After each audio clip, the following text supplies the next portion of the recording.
Okay, at this time, I would like to call the public hearing for the 2020-21 budget and 2020 tax rate.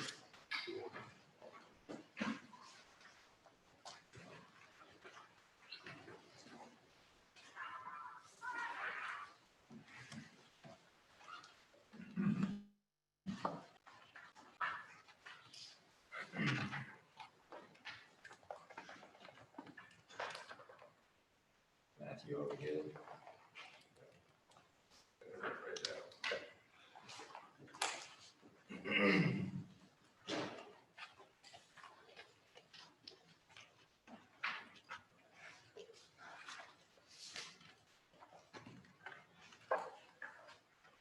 Okay, thank you all very much. Do I need the microphone or can we hear? Are we? That's going to be a Matthew call on whether the audio is going to pick up loud enough. Yeah, that mic will pick it up. Okay, all right. Well, if it doesn't, if it changes, let me know. Okay. Okay, so we're here today. This is our, as Mr. McCall said, our public hearing to talk about our budget and tax rate for the 2021 year going forward. We'll start out with our district goals, and we keep those in mind when we're developing our budget. Thank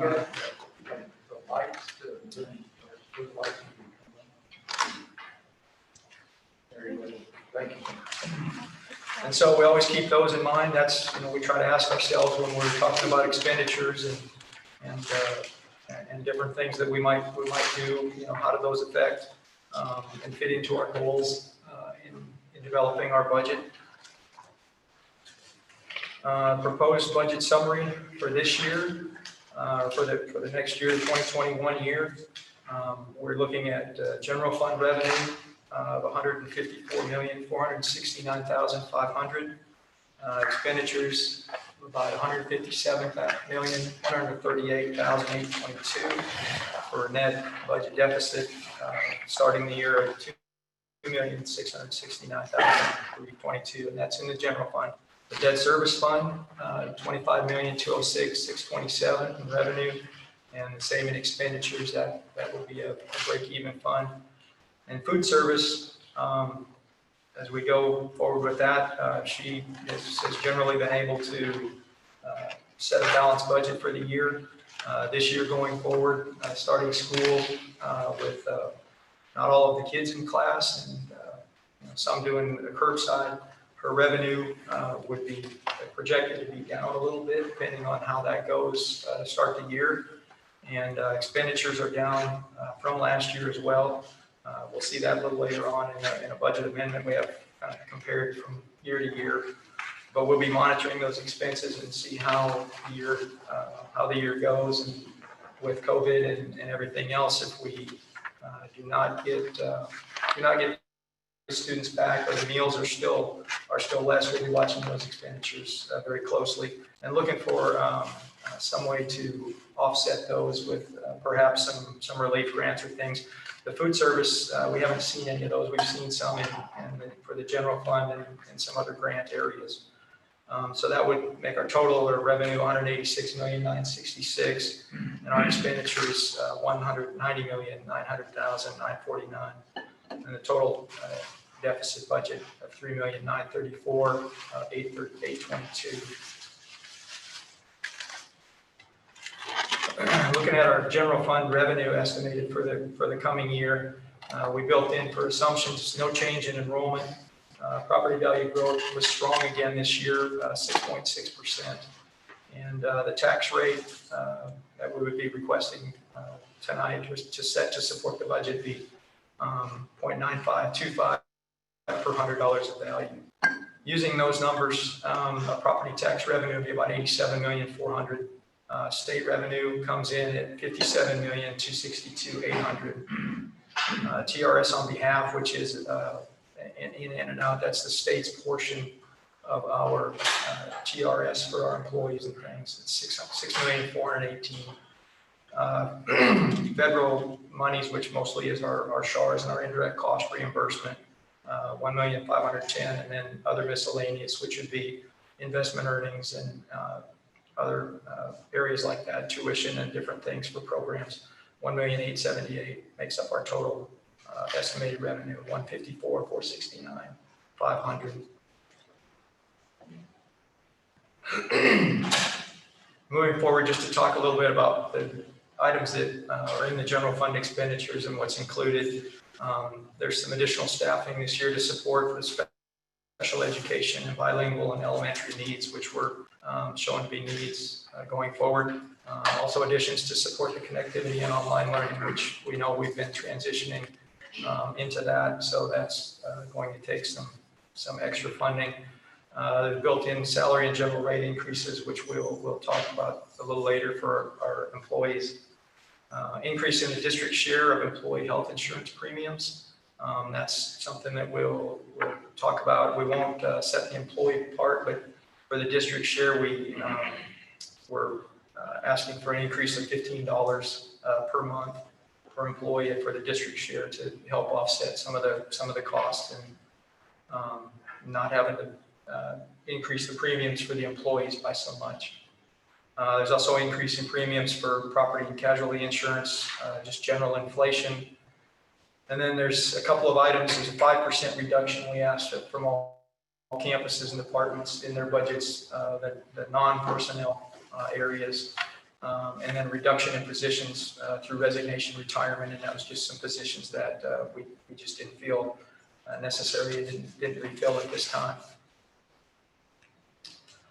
Recommendations to address the shortfall. We will continue to pursue grants and programs. A lot of things out there right now to support the connectivity and online learning, and that's a big portion of what we're looking at. We just were on a call today. There's a third piece of the Corona Relief Fund that's going to be coming out. So I mean that is in direct support of this connectivity and online learning for districts.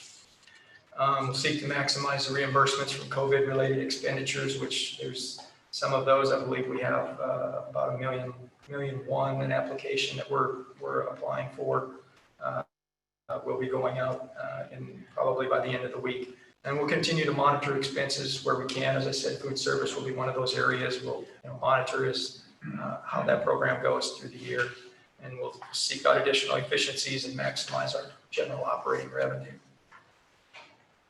And just what factors comprise our current revenue. Of course, the state funding formula, enrollment and attendance play a factor. The special populations, for example, the CTE, special education, bilingual with different weights on the ADA. And then, of course, property values play a big part, which is determined by the appraisal district, and then the tax rate that's set. So a tax rate that we're looking at for this year is our maintenance and operations rate would be 0.9525.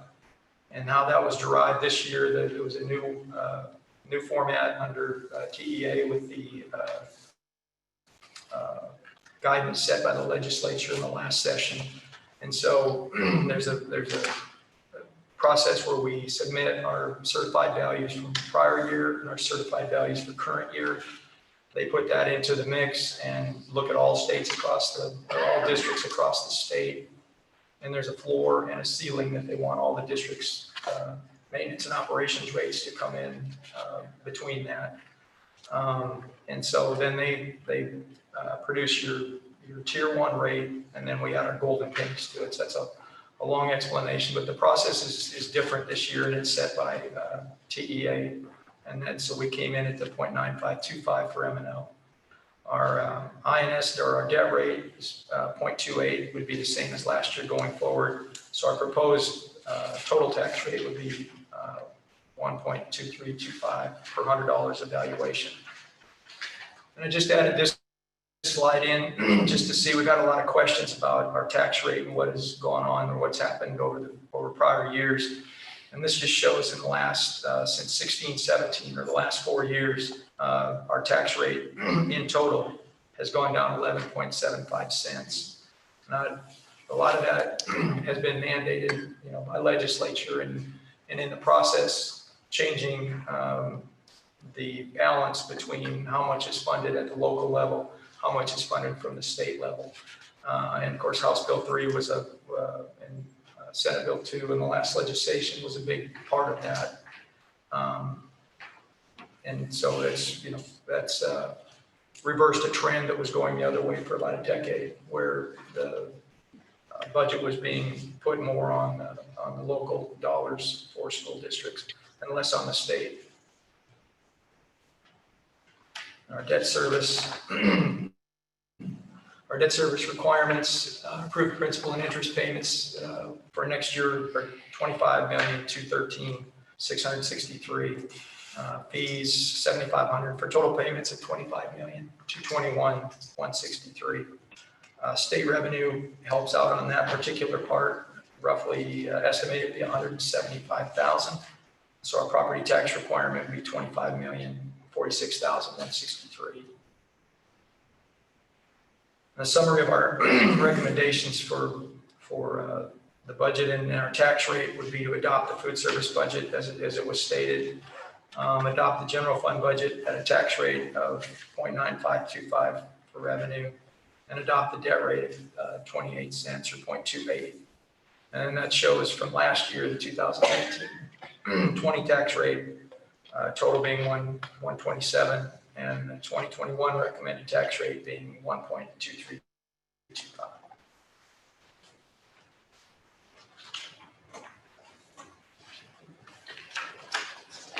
Now that we're coming into the question portion, I will simply remind both the board members and those in attendance, this is a public hearing, so anybody may ask questions.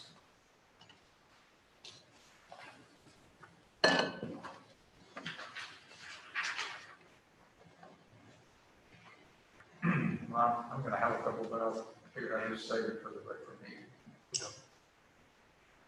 I think one question that I received earlier is if we're going into this time of uncertainty, should we really be, seeking a lower tax rate? Could you maybe expand a little bit upon how we got to that tax rate? Yeah. How our tax rate is set under the current system, the way it's laid out, is that, as I said, we submit on August 1, or by August 1, we had to submit our certified property values from the prior year and then our certified values from this year, both of which we get from the appraisal district on July 25th. So we submit those. And there's some additional information, but basically those are the two biggest factors. TEA then puts those all on the system. And as I understand it, the goal is to have all the districts in the state within a certain range. And so there's a floor and there's a maximum on what rates can be set. So based on that and based on how much your value went up and those kind of things. I think the rate, if your value was below, if your value increase this year was below, it's in the 4%, somewhere in that range, was, I believe it was 0.9754. And so then for every percent or part of a percent that you're above that state average, then that compresses your rate. And so it reduces your rate. So, we set it at what TEA, mandates that we do, and that's mandated by the whole formula and how much your property values increase. And I think the whole idea from what they're looking at is trying to keep from, even though property values are increasing, by compressing that rate as you increase more, they're trying to keep the property taxes lower at a certain level instead of how it used to be. The more the property value would increase, the more tax the person would pay. So actually, and I didn't run the calculation, but I could, to see where would we have been if we would have been at the maximum rate this year of 9,754. And that, under the old scenario, that's the amount of property taxes that people would have paid. So it's actually shifting some of that burden back to the state. And it's not, And so what they call this is the maximum rate that we can adopt without doing a tax ratification election or a TRE. So it's not that we purposely said we're going to reduce it. That's how it was set by the last legislature, and that makes sense. But and I think it's they're trying to balance it back more towards the state and less on the local taxpayers. Maybe we could enjoy it while we can. Yeah, they go into session again in January, so. Well, if there are no additional questions, then we will call this portion of the meeting, the public hearing, to close.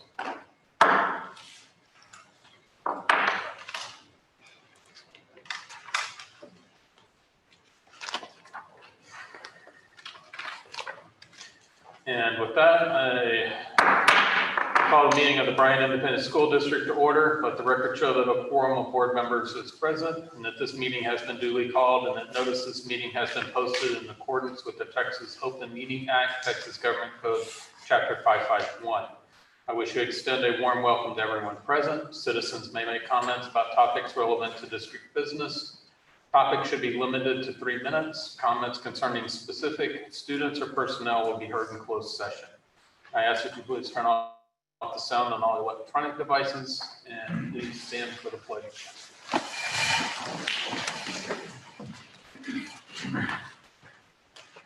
I pledge allegiance to the flag of the United States of America and to the republic for which it stands, one nation, under God, indivisible, with liberty and justice for all. Honor the Texas flag. I pledge allegiance to thee, Texas, one state, under God, one and indivisible.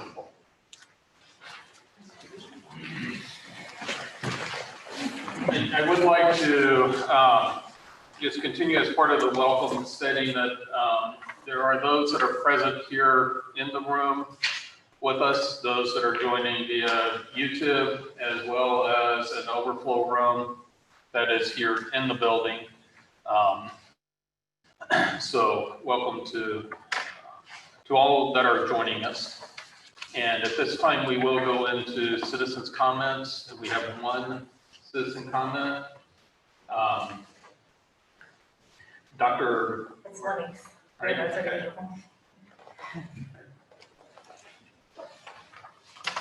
Do y'all need me to use this? I'm Dr. Lenise Marley. I work at Baylor Scott and White. I'm also a parent to 2 small children, a first and second grader, who are going to be going to Mitchell Elementary here in Bryan. And my reason for addressing you tonight is that I have concerns regarding the mandatory mask requirements. My children, being first and second graders, would not be included in that mandatory mask requirement, and that is my concern. As everybody has been watching the numbers, we've seen that the masks have really helped to reduce the amount of folks being affected with COVID-19. We've gone from numbers being in the mid to upper 100s down to the teens and even 7 new cases today. So when I had to make a decision as to whether to send my children back to school or not, I contacted the principal, their teachers. I was very impressed with the other precautions that were being taken in the school. My only concern was the masks not being included as far as mandatory for their grade levels. And that was my reason not to send them back and to continue doing virtual learning, which is very difficult because I do work and my spouse works and we have another small child in the home. And prior to this, I've worked every single day, primary care, seeing patients, COVID patients. I've worn a mask. I have not gotten sick. So I'm a real strong believer in the masks. So the thought of sending my kids to school in a classroom where some of the children had the option of not wearing a mask versus wearing a mask really weighs heavily on my heart. So I would really like to ask the board to consider making masks mandatory for all kids K through 12, including the lower grades. My kids have worn masks, including my 2-year-old, for the last 6 months. it's a learning curve, and I know nobody's perfect, there's gonna be trial and error, but just like any other dress code, I feel like it's something that can be taught, the children can learn, children are fast learners, and that they would be able to do this like my children have, and it would really help to keep us safe. Aggies are coming back, we're gonna have more cases, things are gonna go up, but I feel like in the schools, in order to keep the children safe, this would be the best option. And I liked your slogan, as far as saying children first always. That's how I feel. I want to protect my children. I want to protect your children, grandchildren, everybody in this community. And so that's my real goal here. Thank you. And just so that you understand per board policy, we won't address those comments. Yeah, no, I understand. I just wanted We'll come up at another time, so thank you. Okay. At this point in time, we'll move down to item 4, the information item. Item 5 is standing committee updates, city school. I know it's normally, I think, Felicia, so, How was that now? okay, Ruthie was there. Yeah. Oh, wow. It was just we kind of debriefed with them and they debriefed with us, the things that were going on. The city, particularly about the Midtown Park and admin thing down there, of course. And, they were very curious about some of the details about us coming back to school, which I really appreciate because they in turn wanted to tell their constituents that asked them, and they were very interested in getting the right information out. And what else, Dr. Rebecca? I think We just told them about what we were doing as well. And those are monthly meetings that we have with the city leaders, and very, very helpful with our board, 3 of our board members and myself and the city leaders. it was just about the time that things were, quote, getting set in stone, so to speak, but we were rolling out information. And the city council asked lots of good questions so that they could help parents that they ran into. And we just appreciate the partnership that we have with them. and I doubt this came up because it's really a concern until the first day of school, but I do know there's construction on Coulter and 29th where that intersection is closed. Do they have any intention to finishing up and reopening that intersection prior to? That did not come up. Okay. But based on what I saw today, I wouldn't think so by Yeah. Thursday. Right. Yes, about this. Yeah. I'm thinking of, now I know our buses are prepared to work around it, but of course get the parent traffic too. Plus St. Joseph. St. Right, Joseph's plus St. is open. Joseph's gonna be in, Right. opening up, and so those back neighborhoods are gonna see an increase in traffic. Because that's, their high school kids drive along their high school, mostly, that campus, so. All right, thank you. Finance committee? I'll jump in, but I'm not gonna spend much time on it because pretty much everything is gonna be discussed tonight anyway. But we talked about the budget and tax rate, about something that's gonna be discussed tonight, potential for 13 property value limitation, we're gonna put the evolve, which is on the agenda. Early redemption of debt and why we would consider doing that, some of our existing debt, budget amendment for last year. We talked about a possible land purchase, the major amount of damage we had with regard to the hailstorm. And we also talked about the going ahead and with the 2020 bond that was delayed because of COVID. So I'm not going to go into any great details. I think we're going to talk about all that anyway tonight. I'm good with that. Okay, I am as well, since the majority of it's on the agenda, just, all right, superintendent update? Well, we're gearing up. First day is Thursday. I thought I would start by showing you the latest, and Ms. Johnson will pull up the data of who's selected online versus face-to-face in our various schools. See if we can get that a little bit larger. There we go. But what you can see, the average in elementary is 60% face-to-face, 39.4% online. So 60-40, but you can see when you look at by campus that there's a range from 55% all the way up to 71.99. So basically 55 to 72% face-to-face. So there is quite a range there in our elementaries, but of course each school is preparing for that with their teachers.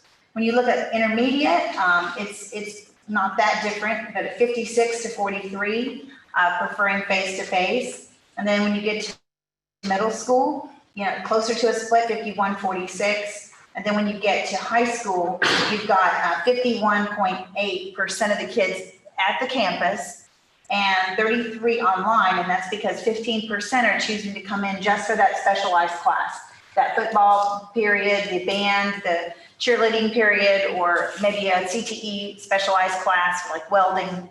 So you can kind of get a picture across the board of where we stand in our district.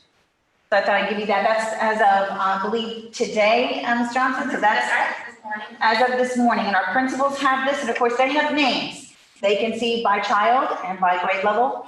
And you can definitely see that there's a little bit more of an interest in face-to-face at the younger grades, which would be expected. And then the other piece of information I wanted to share as well was right now we've distributed 4,400 devices to families. We have about 800 that are already out there because of summer school and things like that. So about 5,200 devices of the districts are in the hands of children as of today. And so that just kind of gives you a feel for that. We have had a lot of parents responding to the information that the district has put out about which technology might be good out there for you to consider for your child. We don't advocate particular brands, but there are some pretty good deals out there right now. And so many parents have expressed interest in that across the district. So that's good news. Today, during Dr. Ibarra's presentation, she will update you more near the end of the meeting on the Return to Learn plan, which she will hone in on some various areas of things that have been recently updated. I think it's up to about 55 pages now. So there's a lot of FAQ, a lot of detail that she will go over. But she will also be able to help you to understand a few more of those details so that you can consider to approve it for submission to Texas Education Agency as part of our attestation requirement. And then I would just say to you that on the first day, in that first and second day, when parents log into Schoology, they will see automatically an overview that includes digital citizenship, how to be a good online learner, how to be able to access ebooks and various curriculums and some of that type of training. And then also we've developed our professional development, and Kelly Norgard, they've developed a specific age-appropriate lessons for the Essential 8 on kindness. And as you know, we start with kindness, but we're going to tie that in right now to a very key piece, which is consideration of others. So right now, as we are going through all this new protocol, and the way to keep each other safe and to keep your teachers safe is to have a respect and a consideration for others. So even starting with the little ones, there will be lessons for all the children to learn about why that's so important right now. So that's been tailor-made for our district. Anyway, I know you'll hear more from Dr. Ibarra, but I would say to you that we are as ready as we can be, and that we will monitor and adjust as we go, because we know that every day will be a new day. But the teachers, I do really want to brag on the teachers and the principals, because as they've come back to professional development, which, as you know, has been on technology. We have not gathered them in large halls or in large rooms. They are on Zooms, and they have been amazing. They have really been amazing. So we're excited, and we know it's going to be different, but it's going to be a good year. And I appreciate your support, and then I can answer any questions, or I think that you will find Dr. Ibarra's presentation to be very helpful. And then we can certainly talk at that time about any other questions that you have. I had one, I'll wait for an answer, but I was interested in when you put the list of schools up and the proportions of students whose families who selected either option. Some of our, I don't want to say more crowded, but more full schools, I guess, had the higher percentages of students who were coming face to face. And I just wanted to make sure that Dr. Barr can address it later, but she can be thinking about it while, before we get there, do we have enough room for that is my question. And I would say that depends on your level. So for example, one of the highest percentage schools is Houston Elementary with 72% of the children choosing face-to-face. But Houston is one of our smaller schools at a little less than 400 kids. So they have a higher percentage. That's the same actually true of Bowen and Mitchell. They're all happen to be East Side schools. They're smaller, but they have a higher percentage choosing face-to-face. Well, I was wondering about. Are you thinking about the high school like Bryan? Well, I was looking at Johnson, because it was 71%, wasn't it? Johnson is 67.9, so 68%, and they have an enrollment of 509. So they will have a little bit more because they have more children, another 100 children in the school. Yeah. Yes. Now, in each classroom, remember that you've staffed your class at a maximum of 22 to 1. So within that class, it will depend on how it falls by grade level. But usually it's about half the kids, maybe a little more in those face-to-face classes. But what may be true in kindergarten could be a little different in 4th grade.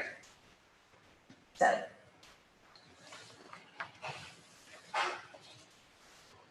And it may all change at the turn of the 6 weeks. And at 6 weeks, then there'll be an opportunity for everyone to just select. We'll actually do that around the fourth week, so that we have time to prepare. There will be an opportunity for them to change their mind. And honestly, I'm not advocating this if they're listening, but if someone calls today and they have something's changed in their family that really needs us to look at that differently, the principals are working with them. So for example, maybe they were going to go face to face and maybe someone's been diagnosed with COVID and they need to stay home. Then that's a definite change. Goes without question. But there's been other ways that the principals have worked with families. So, we're going to do our very best. It really needs to stop now, but if there's extenuating circumstances, we're not going to turn away a child. Well, kind of as a follow-up on that, just real quick, let's just say you have it in one classroom, and I don't know if we're going to have any that's 80% of the kids are face-to-face, but let's just say that's the case. It's elementary. If we push the desks to the walls and so on, if we determine that you are able to do this without having them any closer than X number of feet, and is that 6 or is that some other number, or do we not? Well, the definition of close contact keeps changing. It changed again just, I believe, Thursday afternoon from the Texas Education Agency. So right now, what the principals are doing is they're leveling those classes. So you wouldn't have one 2nd grade class that has 80% of the children and another one with 40. You would level them. So they're starting off with those more balanced than that. But with the younger children, with them, when they wear the mask, when they will space them out, throughout the classroom, they can get them pretty distanced. We also have some of those little sneeze guards, they're called, that we can put around desks and around teacher tables when the teachers are working with small groups. So it won't be perfect, but it'll be as close as you can get. I think of all those years we spent getting rid of portables. We'd have to structure stuff, but I was thinking, oh my goodness, to have 4 square footage all of a sudden. I just have one question, and Dr. Ibarra may answer that. But as we have students come up positive, because of the laws with the HIPAA regulations and the school laws, how will we know when we have positives? Because I'm understanding that we have some now, but I wasn't notified until a parent called me. So how will we be notified when positives start showing up in the school district? As a board member, do you mean? As a general, I was contacted by a parent that we had 2 positives that I didn't know about. So we asked me questions, right. but I don't know where the HIPAA regulations Right. are going to limit our being able to have knowledge. But Yes, I think ma'am. the public is going to want to know that if we had X amount of positives sitting at Rudder or Collegiate or whatever, that people are going to want that information. Well, there's some very strict rules about that, but Courtney, you may want to chime in, but the threshold for which we're going to go to the health authority and discuss is at that 10%. So that 10% of the children in a class, definitely in a school, but in a class is where we would then go to that, and then parents would be notified if it was closed. But any parent whose child has been in contact and has a need to know would definitely be notified. But we don't just go broadcast it. Oh, Dr. Ibarra, you want to go ahead and address that now? That's a good question, and maybe more time than now. That would give you the. Yeah. It is a definite, You just want to sit over here? yeah, it's a definite topic, but we don't go around and, just as you notice in the newspaper, Right. it doesn't tell you the names of people. It doesn't tell you much. It tells you even a little bit less now than we used to get at the beginning in terms of the profile of the person.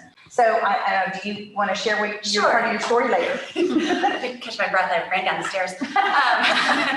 What I'll tell you is we do have on the presentation for later this evening, but essentially let me give you the small version of it, and I'll certainly be able to go into more depth later on this evening. All parents will be notified if there is any positive case on the campus, whether that be a student or a staff member. Essentially, they'll receive a letter, or it's an email or a phone call, because a letter would take a little too long to get to families, right? Because they have to put it in the mailbox and go all the way to Houston and come all the way back to us. So the best course of action is a phone call and an email. Both of those will go home. It will also go to all staff members in the building because they deserve to be informed as well. Okay? It won't give any identifiable information regarding the individual who was positive, but it will say there was a positive case on the campus, and then what we're doing to clean basically those areas and make sure it's safe for people to return to those areas.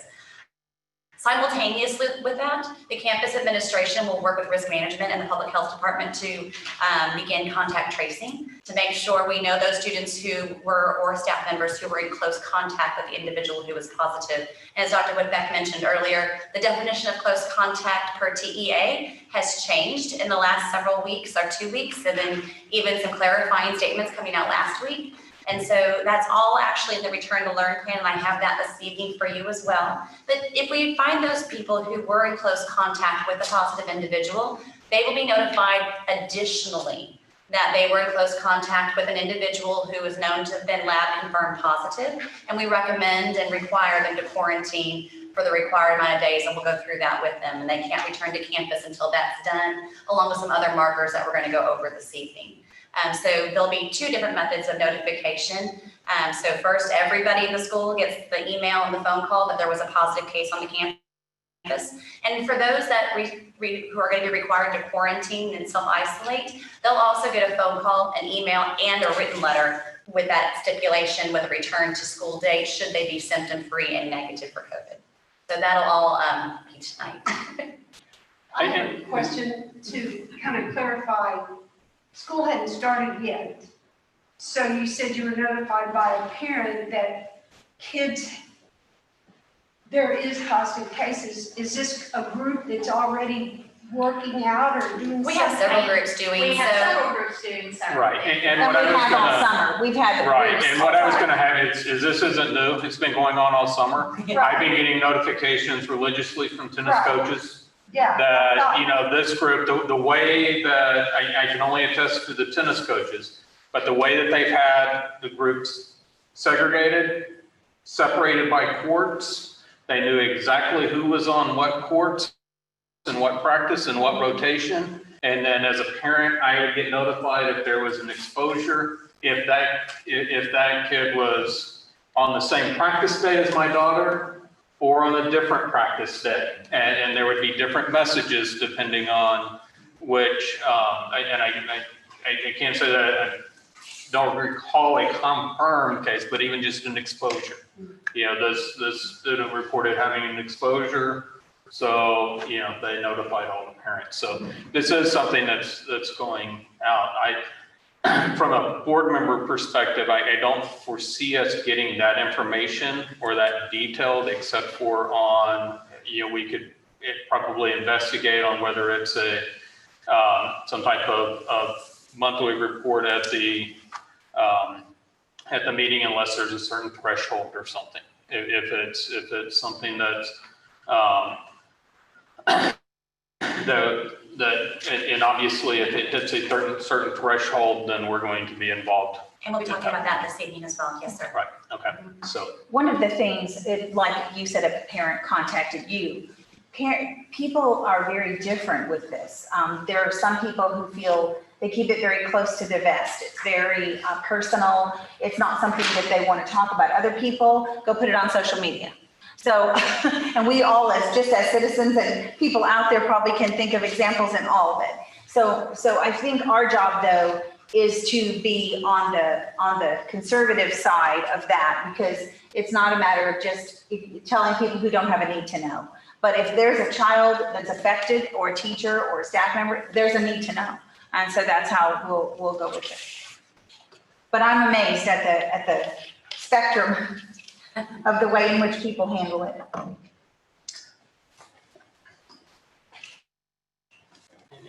I'll be back. Yes, all right. Part 2 later. Yes, ma'am. No, you can just speak from the back. I thought about it and I thought, that's rude. I'll come downstairs.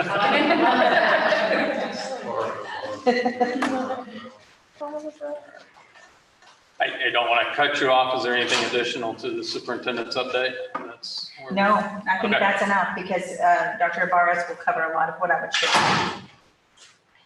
All right, then with that, we will move down into consent agenda. Then we'll entertain a motion there. I move approval of all the items listed on the consent agenda. Second. A motion by Dr. Harlan, a second by Mrs. Dwayne, all in favor? Aye. Motion carries, and that will move us down into the regular agenda, and a pretty good portion of that is business services. So welcome back. Yes, thank you, sir.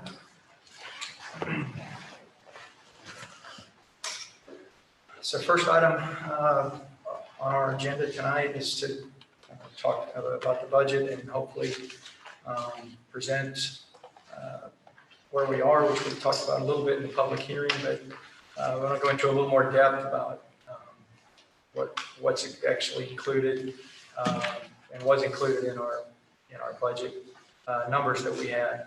And of course, we talked about the 6.6% property value growth. Our net taxable property value came in at $9,577,000,000. And our property tax rate for the proposed budget we've already mentioned was 0.9525, and debt rate was 0.28 per $100 of value. And then we talked about some of the additional things that were included, some staffing and items to support the additional categories of need in the district. Had an increase in premiums, of course, for our property and casualty insurance. Talked a little bit about the $15 per month. That was an increase in the district share for employee health insurance premiums. And we've talked a little bit about where we will discuss the employee premiums going. And this will allow us to keep the employee premiums to a minimum increase, probably in the dollar to maybe up to the maximum of $10, depending on what level that you were on. Salary rate increases are included. One of the items was starting teacher salary increase from $45,000 to $46,000. That includes a salary, the scheduled step for teachers, counselors, registered nurses, everyone on the salary schedule. And then 1% general pay increase on the midpoint for all other eligible employees, basically. Auxiliary and transportation, paraprofessional staff, and professional and administrative staff as well. And because we talked a little bit about the 5% reduction in the campus budgets, campus and department budgets, trying to pare down that deficit at some point, and to with the uncertainty going forward, to look at start the thought process of what kind of things could we change, what could we live without, and come up with that 5% reduction to help support the other areas.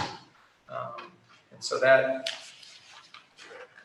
put that all together, and then that gets us to where we are, and I think you have attached there for you to see what we just talked about earlier too.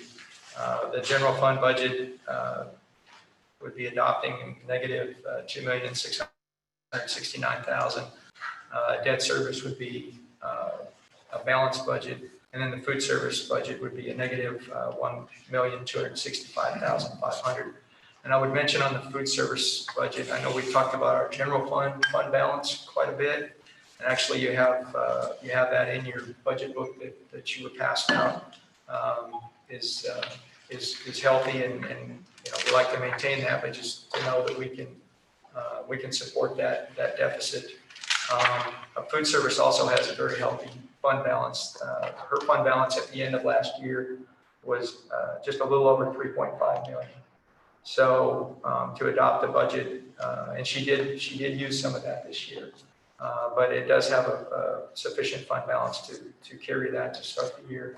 And as I said, we'll continue to look through and monitor and watch how that program goes, and what things we may be able to do to decrease our expenses if the revenue doesn't come back up, or if COVID lingers on throughout the entire year, we'll be looking to make some changes in that program as well. And Ms. Fryrear, who's the director of school nutrition, we've talked about several ideas and things that we could do going forward if things stay as they are now, which I know we all hope they don't, but we have talked about that.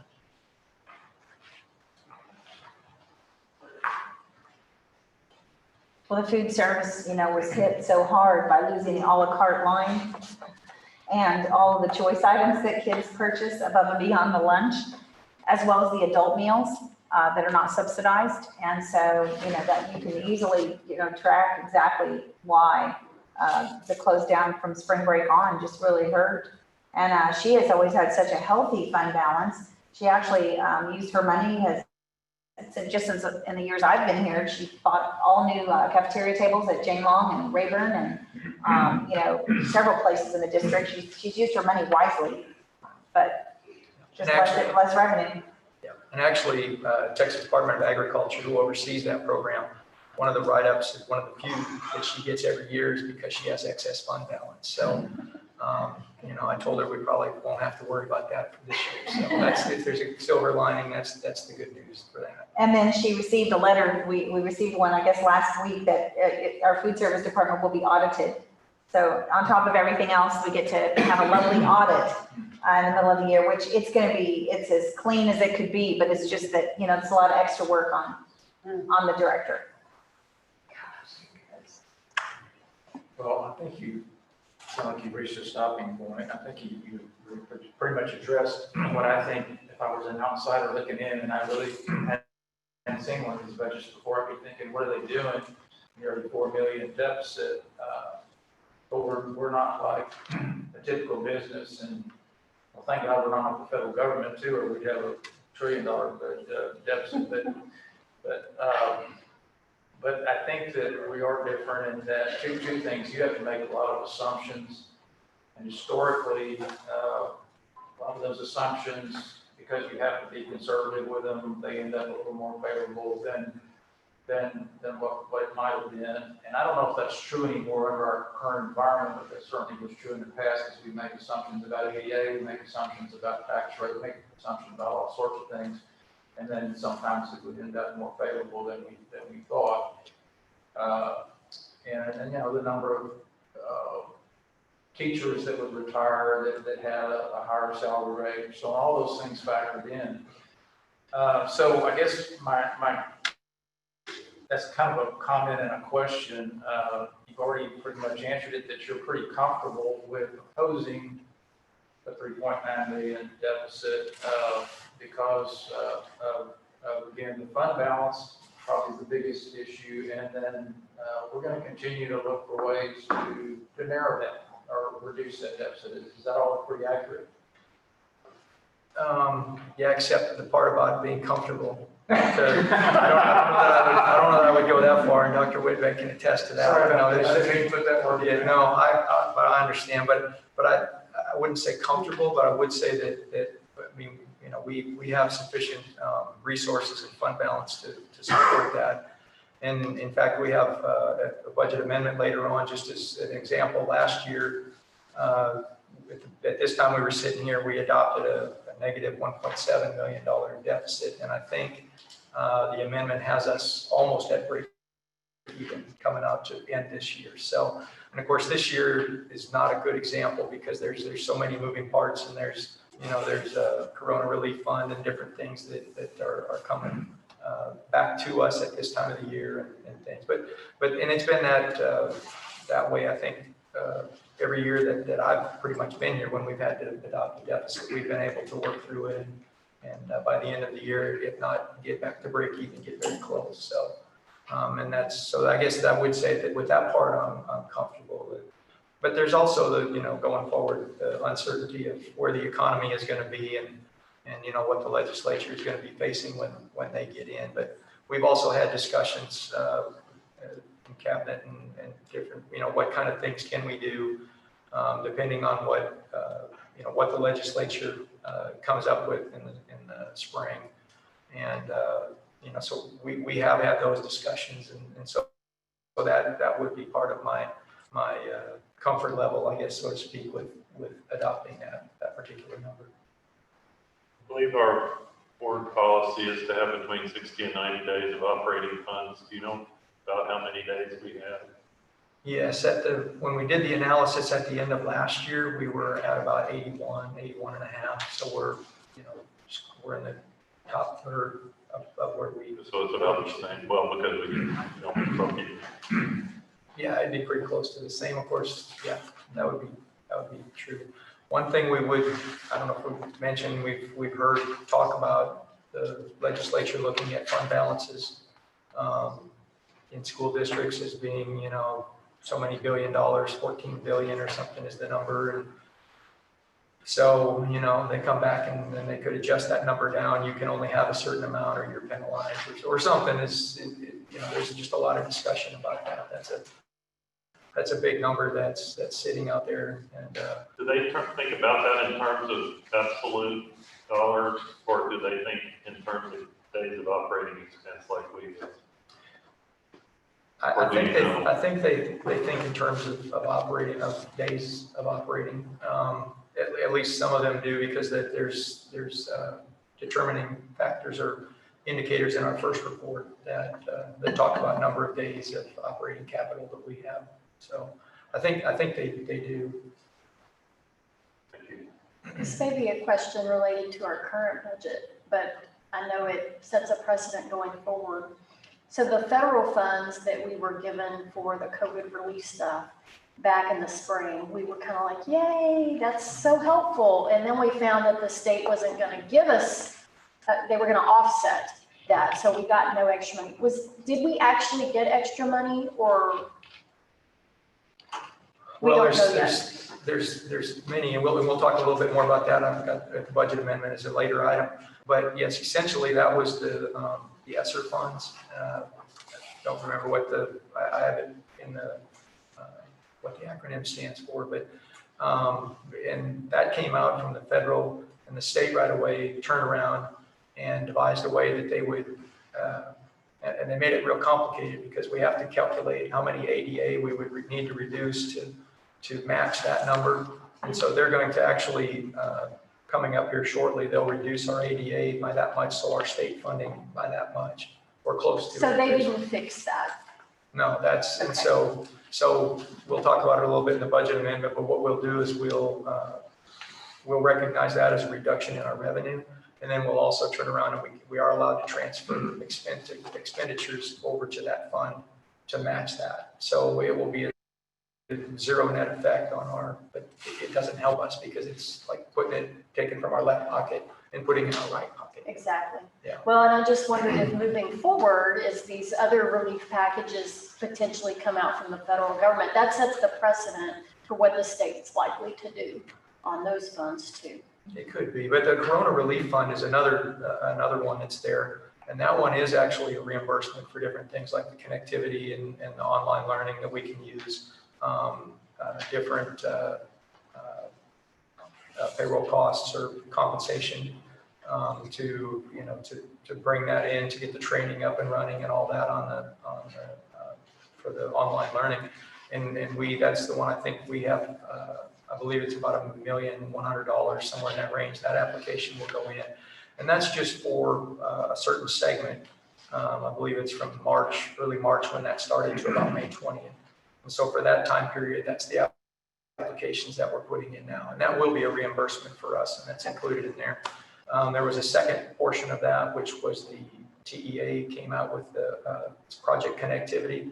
And it's a matching program where if we bought certain devices or hotspots, connectivity items, that they would match whatever we bought. So, we went ahead and took advantage of that, placed that order. And then we just heard today, we were on a webinar about that one, and they talked about a third segment of that's going to come out fairly soon. So there are some things that are helpful. And then FEMA, of course, there's for the, as a disaster relief, there's certain amount, but it's much more targeted, much more limited than it would be if it were a hurricane or some other natural disaster. It's limited to only sanitizing and cleaning to actually get a building back ready to go to school and those kind of things, not necessarily the entire, connectivity and all that. They don't count. Sure. Well, thank you for your work. I know it's always a moving target up until the very possible last moment. And even then, we still don't exactly know. I'm just curious. I would like to ask our state what they did with that extra money that didn't go to districts, but that's a question for them. Yeah. Well, I mean, I think they're and I talked to Leo Lopez, he's the person in charge of finance, basically under the commissioner over there. I talked to him about it early on, just to see, am I understanding this right? And he said, yes, that they were gonna make that adjustment. And he said they were gonna recoup, I think it was about $1.3 or $1.4 billion of what they were gonna be paying out and trying to plug that hole, by like a preemptive strike almost. That's not the word he used, but I mean, it was, that was intentional, that they were gonna try to use that as a stopgap for some of them. They're losing billions in loss of sales tax and various, ways in which they were gathering the money for the overall state budget. So, it's everyone's kind of trying to, it's almost like a domino effect and who's at the bottom of the food chain, kind of a thing. So, Yes. That is, thanks, Kevin. So I move approval of the recommended budget for the year ending August 31st, 2021 for the general fund, debt service fund, and food service fund as presented. Second. I have a motion by Mrs. Joy, a second by Mrs. Waller. All in favor? Motion carries. And we'll move on to item 2, consider approval of resolution setting the tax rate for 2020 for the Bryan Independent School District. Yes, sir. Thank you. This is the second item, or the second part of the puzzle. So we've adopted the budget, and so the next thing is to adopt the tax rate that was used to in support of that budget, and that raises the amount of funding that you saw on the budget revenue side. So we're recommending the 0.9525 for the maintenance and operations tax rate, and the 0.28 for the purpose of the principal and interest of debt payments. And so that would be a total ad valorem tax rate of 1.2325, which, as we talked about earlier, that's it's 3.75 cents less than it was for last year. And that's another item I'll just have to note. There's things that the legislature does. So on the bottom of this, you'll see there's a statement that says this tax rate will raise more taxes for maintenance and operations than last year's rate. So even though our rate went down 3.75 because values went up, it actually still will raise more money for our maintenance and operations. So we have to say that on the resolution to set the tax rate. I'll move approval of property tax rate for 2020 be set by the tax resolution at 95, well, .9525 for maintenance and operations and .28 for debt service for a total of $1.23.25 per $100 evaluation as presented. Second. I have a motion by Mr. Sassany, a second by Dr. Harlan. All in favor? Aye. Motion passes. And then we'll move down into item 3, discussion and possible action to accept the application of Evolve Biologies for an appraised value limitation on qualified property. Yes, sir, thank you. And so we have several guests this evening from the Economic Development Council.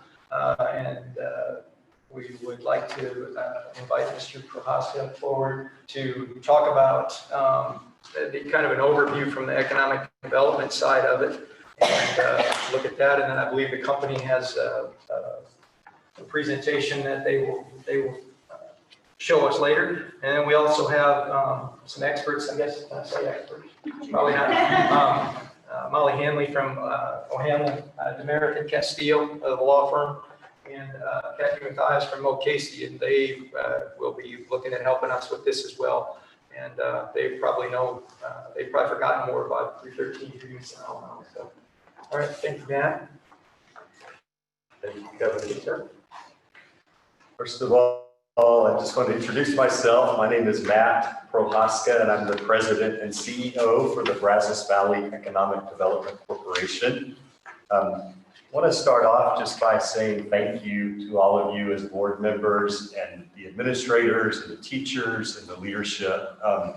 As a former student and as a dad and then a future grandparent, I am literally blown away by the care and the excellence that you're delivering our future talent of the Brazos Valley, our precious children, and the work that you're doing, the complexity of the pandemic, the financing, what Mr. Besaw is doing, it really is wonderful. And I just sincerely thank you for it.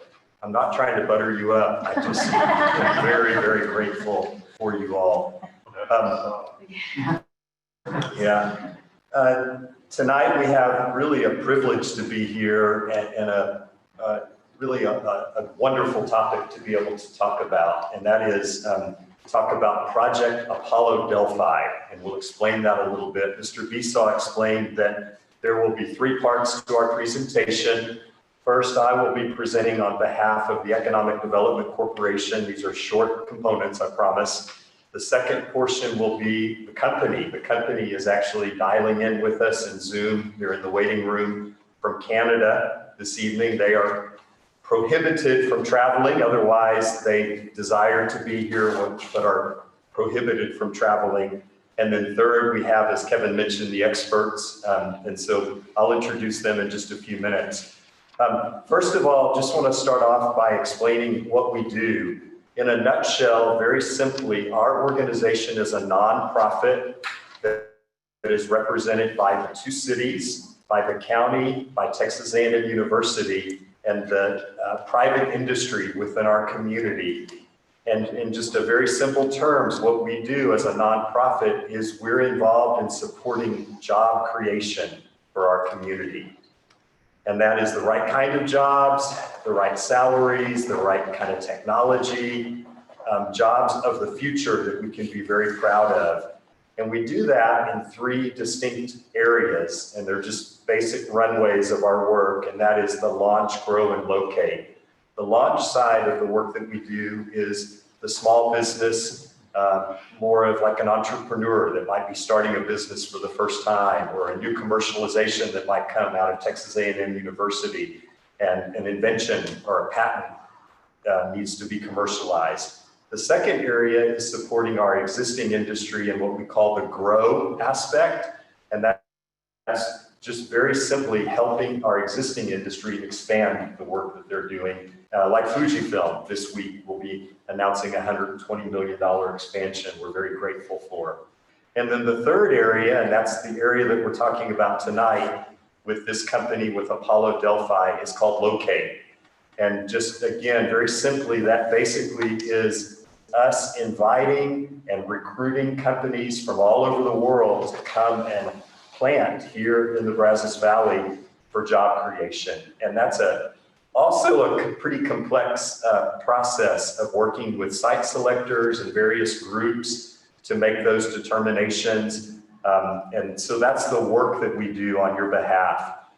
In addition to that, we are not just kind of willy-nilly going about this, but we're doing it in a very thoughtful, very targeted process, matching up with a strategic plan for 5 years in 3 specific industry target areas. Dr. Whitbeck, we're so thankful, was on our coordinating council for that process, the steering committee that put this together.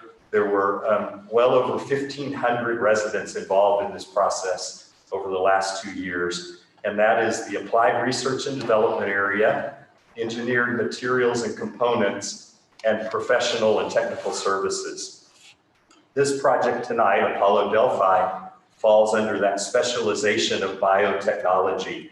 And you might imagine and might know just from watching the news and other things that bio is really happening in a great way. And we've been thrilled to also partner with Dr. Whitbeck and with all of you on the STEM education and the sciences and the direction that this company represents. So a little bit about this project. It's called Project Apollo Delphi, and it is a biologics company that conducts international site search for the location of a specialized therapeutics process for manufacturing, and they would like to put their facility here. They service both the US and Canada, and it is a protein plasma solution. So imagine it as an IV in simple terms. The EDC, the organization that we represent, and community partners, we've been engaged with this company since 2018. Often people say that our process is kind of a marathon, not a sprint, because these are major decisions that these companies are making. It's also a competitive process that the Brazos Valley is just one location of 3 locations, one international, one in another state east of us, North Carolina, and then we are the only site in Texas that they're looking at. So it's a competitive process, but it's also just an amazingly strong fit for our community and our assets and our pipeline, especially with the bio corridor, which I know y'all are familiar with. What are the benefits? Why would we even want to do this? First of all, it's the creation of over 300 new jobs with an average wage that is above the current average for salaries in the Brazos Valley. It's also an opportunity to really expand and diversify and grow our local tax base. I know there's been a lot of conversation about funding. This will help. Additional life science career opportunities within the Brazos Valley to retain young talent. And this is, Dr. Whitbeck was so eloquent to talk about the education of our youth in this critical area for jobs that aren't even created yet that are coming. And I'm really excited about that. We're looking forward to the future talent that will graduate from the high schools here. Also, to further reinforce the Brazos Valley's biotechnology cluster, we're becoming what's called the third coast really in biotech, and in a lot of ways, doing some really good work with biotechnology. It is one of our state's focus areas as well, so it matches that very nicely. It's also a really great opportunity for us to collaborate with other local life science companies here, like Fujifilm, like iBio, like GCON, and others as this cluster grows. And as I mentioned, it's truly a strategic asset for the state of Texas. This is in no way a small project. This is a project which you'll see. So I want to close my portion of the presentation just by saying thank you for your consideration. I'm going to introduce kind of the next groups. I know Kevin mentioned that, but just very quickly, the company is called Evolve Biologics, and they are going to be presenting via Zoom. We have with us Mr. David Holliday and Mr. Mark Kraus, and they will be zooming in, like I said, from Canada. And then after they're finished, Kathy Mathias will be speaking on behalf of Moke Casey as the expert, as Kevin mentioned, and with her is Molly Hanley. Kathy is with Moke Casey, and then Molly Hanley is with O'Hanlon, Demerith, and Castillo. And so now I'll turn it over to David and Mark, and hopefully we have you guys via Zoom at this point. Yep, hopefully you can hear me okay. We'll have questions at the end of the 3 presentations. Thank you.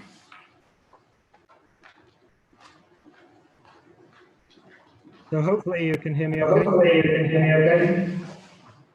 Yes. Yes. Okay, good. Well, California. I'm actually based in California, so good evening to everybody. My name's David Holliday. I'm the Chief Commercial Officer of Evolve Biologics. On behalf of the Evolve business, I just want to thank you all for the opportunity to present to the Bryan School and District Board today in relation to our application. First of all, I'd like to start with some introductions, just to give you some background on the organization. Today you'll hear from myself and Mark Krause. As I say, I'm the Chief Commercial Officer. I've been in pharmaceuticals and biologics for over 30 years. And probably most of that, 20 years of that, has been associated with plasma proteins, which is a unique but very exciting area. And I've launched a number of key biologics, both in Europe and also in the US. So very much steeped in the plasma business. And as we all say in this business, it's in our blood, and it really is. So excited for the opportunity to present to you today. I'll just hand over to Mark for a brief introduction as well. Great. Yeah, thank you, David. Hopefully you can hear me as well. Mark Krause, been with the company now for about 9 years since we first acquired the technology. So hugely exciting to be here today and speak with you guys. Apologies that we can't be there in person, but very, very excited about the next steps on the commercialization of this. Okay, next slide, please. Thank you, Mark. So wanted to give you a little bit of background on the company, Evolve. Evolve is actually a wholly owned subsidiary of Therapure Biopharma. Therapure Biopharma is a CDMO, contract manufacturing organization based in Toronto, and employs over 300 people in the manufacture of biologics. We are a subsidiary of Therapure, and we are actually focused really on the development of and manufacturing of plasma-derived therapeutics, which are derived from human plasma. We do actually have a very strong IP and a very unique technology. And just a little bit of history of this technology, which was actually developed initially to produce plasma proteins back in 1940. And this is really, this technology, which is very innovative and unique, is really going to revolutionize the plasma market, plasma proteins market. It's the first real innovation in all that time. So we're very excited with the technology. And as you can see, we're just presenting you a timeline just to show you that since the acquisition of our parent back in 2006, we've actually done a lot of work as a business, and we actually acquired this technology in 2012. And as you may know, there is a long process from taking any medicine from discovery through to the market. But in 7 years, we've made a lot of progress and actually completed a phase 3 study in humans, in adults last year.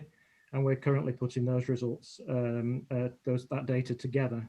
So very exciting. And you know, for us today, the key thing is that we're actually now, our next major step is to construct a facility. And this would be our first commercial facility for Evolve Biologics. You know, we're very excited to have the opportunity to look at Texas as one of those options. And certainly this would be coupled with the clinical data, which we would have to submit to the FDA for approval. Next slide, please. Just to give you some idea of this market, this is the plasma products market is a huge market. You may have also, for those of you who may have heard in the news about plasma and plasma donation during the COVID crisis, plasma therapy is a large market, over $24 billion globally. The US being half of that market. So we will have access to a very highly attractive market. and the demand continues double digit every year. So it's a growing market. So we're entering a very attractive market from a commercial perspective, but also one of the things that's front and center for us is patients and making sure that we develop products that can actually support patients with rare diseases. Secondly, the technology, I've touched on that. Our technology is superior. We have technology which has really come a long way compared to the original technology. And we have significant benefits in manufacturing, why manufacturing is so important to us, where we can actually get higher yields from every liter of plasma that is actually manufactured. And thirdly, plasma is really important. Again, you've heard about plasma donations, and human plasma donations are really critical. And we've already working with partners in the US to provide us with the raw material, human plasma, to actually use in our manufacturing facility. And then I also touched on this, the fourth key element here is the regulatory path. And clearly we have to work closely with Health Canada and the FDA in making sure that these products are safe and effective. And certainly our initial study has gone extremely well.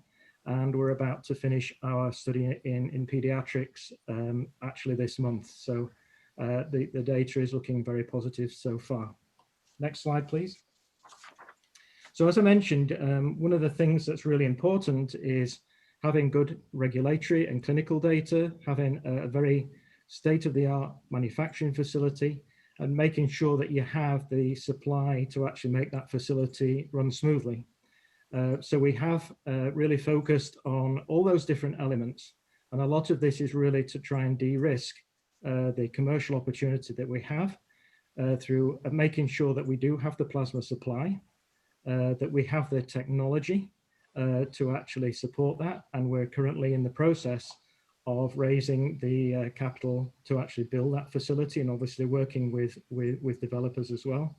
And in addition, we're also working with US, the large distributors of plasma proteins, specialty pharmacies and providers in the US to make sure there is awareness of our product. But I can tell you, with the growth of this market and the demand for immunoglobulins, which again, you may have heard of, we are poised to actually meet the needs of the market and help support, again, these products for patients with rare diseases. Next slide, please. So just to give you a little bit of talk about what we're focused on now and what we're looking to do in the future, because we're already thinking about next steps, but clearly the focus for us initially is to build that facility. It's a 1 million liter facility for the US market. We're looking really at focusing on the two largest products, which are immunoglobulin, which is given intravenously, and human serum albumin, which is also used in the hospital setting. We're actually looking, there's a very well established supply chain in the US, and there is clear guidance given by the FDA, which obviously we followed to the letter and followed that through our clinical path. Plasma sourcing and distribution, as I've mentioned, and obviously the market itself. But going forwards, for us, the exciting thing is we're already thinking about what's next as the demand continues. We're also even looking at a second facility and potentially a smaller facility in Canada and potentially elsewhere. The one thing you may or may not know is that within your plasma, there are literally hundreds or thousands of proteins. And the unique nature of our technology will allow us to take many, many proteins out of that plasma, making best use of that plasma, again, to provide multiple therapeutics for the patients. We're also looking, as part of this, is also to set up our own collection centers for plasma, and also obviously expanding our footprint in terms of both the US, Canada, and also internationally, where we've also received a lot of interest, because this is obviously a global plasma market. So what I've tried to do is just give you an overview of the company, the business. Clearly, if there's any questions, we'd be happy to answer them. But I will hand over to Mark to talk a little bit more detail about the actual facility itself. Great, thanks very much. I think we talked a little bit about where we were looking at locating, and so it would be in the bio corridor area. That's currently where Fujifilm is located, and in yellow highlighted on that slide. Those are the areas that we're looking at. We haven't sorted out a parcel of land yet, but we've had discussions already with the local developer around facilitating that. Go to the next slide as well. And this is all in the application, but we wanted to just to highlight quickly. We would be looking at investing about $140 million, start construction in early 2021, with proteins launching by the end of 2023.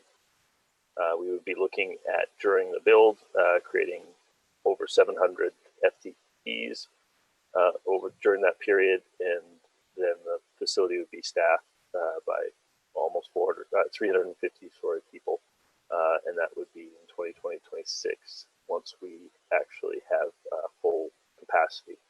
It takes a few years to ramp up, but we would likely be at that employment amount, fairly early in our tenure as well. So that's it from our perspective. And again, if you've got any questions, happy to answer them, and then we'll pass it on from there.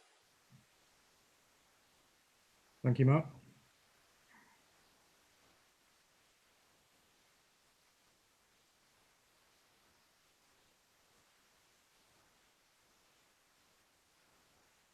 If there's any questions?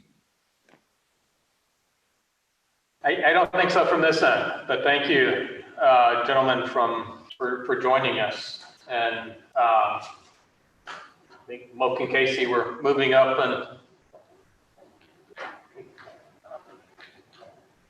Thank you. Great, thank you. thank you for your time. I'm Kathy Mathias with Moke Casey and Associates at Mullen and the Landland and Refugee are here to, we're your consultants on your other project that's going on, Prolansa, and thank you for considering us for this project as well. In your handout, I just wanted to include a quick process overview, just to kind of give you a refresher on how long this process takes. It isn't like it's a quick process to do the 313 application. It's heavily dependent on the comptroller's office. So tonight, just starts the process with you accepting the application. Doesn't mean you're committed to approving it. It just means you're going to start the process and let it go through the big long process. Once it's accepted and we get, we'll verify everything in the application and make sure, everything's T's crossed, I's dotted, based on our experience with the comptroller knows, or I should say, Raleigh's experience with the comptroller knows, and requires on these things. And then we send it to the comptroller. And so once we send it to the comptroller, we have to kind of wait, and we have to wait for them to issue a completeness letter. And it can take a while. Sometimes they do very fast. We just had a project that was done very quickly, but sometimes it can take 2 months. It depends what they've got. A lot of applications in there going on right now, as well as it's a big reporting period for them, and so they're pretty overwhelmed. But so we don't know when but once they issue that completeness letter, then we have a clock that starts, and there's a total period of 150 days from the completeness letter to the final approval process. 90 of those days, the first 9 days, are the comptroller reviews the application, does the economic analysis of it, determines if it's good for the state, if it's good for the district, does it meet all these tests, and they have up to 90 days to do that, and then they'll issue a certificate. Once they issue a certificate, then we have another 60 days to get to the 150 days, of which negotiations on the agreement start, as far as payments and all the legalese. It has to be an agreement about when things start, when they end, how long they have to be here, which is, they have to maintain a viable presence for so long. And then once you have an agreement negotiated, it has to go to the comptroller again, and they review the agreement to make sure that it meets their requirements, which the form is fairly standard now. There's a couple of sections that can be negotiated, but they like to look at everything, and then they have about 20 days that they'll send an agreement, a compliance letter, say it's good to go, and then you can do a final meeting to approve it. So it can be up to 5 months long. And sometimes if it gets delayed, the superintendent can grant an extension. We like to get these things done within that 150 timeline, if not sooner. But again, it's very, very heavily dependent on the comptroller's office. So we don't know I guess it's a possibility it could get finished by the end of the year, but early next year, possibly too. So, it's kind of one of those things. So that's kind of just a little chart, kind of just refresh your memory on how the process works. Now the important part, the money. Based on the presentation by the company, the maximum peak value is $140 million, which we expect would hit when the first year of the limitation. They said 2023. I ran this as an example at 2024. It just depends on how long it takes the application as they work through the final details on the nitty-gritty details on with the chart. So the Chapter 313 application grants a value limitation. It is not a tax abatement. It's a value limitation, meaning that the property value is capped at a certain level for 10 years for M&O purposes. But for INS purposes, it's fully taxable. So that 140 million peak will be on your tax rolls, which can either reduce your INS rate or open up more capacity if you need to do any capital improvements or maybe issue some bonds. But for the M&O purposes, it's going to be $30 million limitation. That's a minimum limitation set by the comptroller in statute, and it's for 10 years. And so once the limitation starts, it's going to run for 10 years at $30 million. At your tax rate, your taxes you would collect would be whatever your tax rate is at that time. When we ran this spreadsheet, it was using your 2019 tax rate. And I see it's going to be even lower in 2020, 2021, it could be lower, 2022. So, each year is calculated based on whatever your rate actually is. And so there would be in column F, there's some savings. The initial tax savings to the company is about $8.7 million, of which it will probably be lower because if your tax rate is lower, your savings are lower. And the property value itself is set by the comptroller. I mean, not the comptroller, your appraisal district. So this is their estimate today, what they think the value will be. It's a good faith estimate, but again, it's the appraisal district that sets it each year. And so that determines, so there's fluctuation that happens every year with these projects. Now the good news is column G, which is estimated revenue protection payment. The law allows for, as part of the negotiations, a revenue protection payment, meaning the company agrees to hold you harmless for any revenue that you are giving up because you granted them a limitation. And we calculate that every year for those 10 years. Typically, depending on the characteristics of the school district, that is in the first year of the limit. And what we estimate right now is that first year of the limitation with the $140 million, and what the rate we ran at the time was about a $1.1 million revenue protection payment. The good news on that is it's outside the school finance system.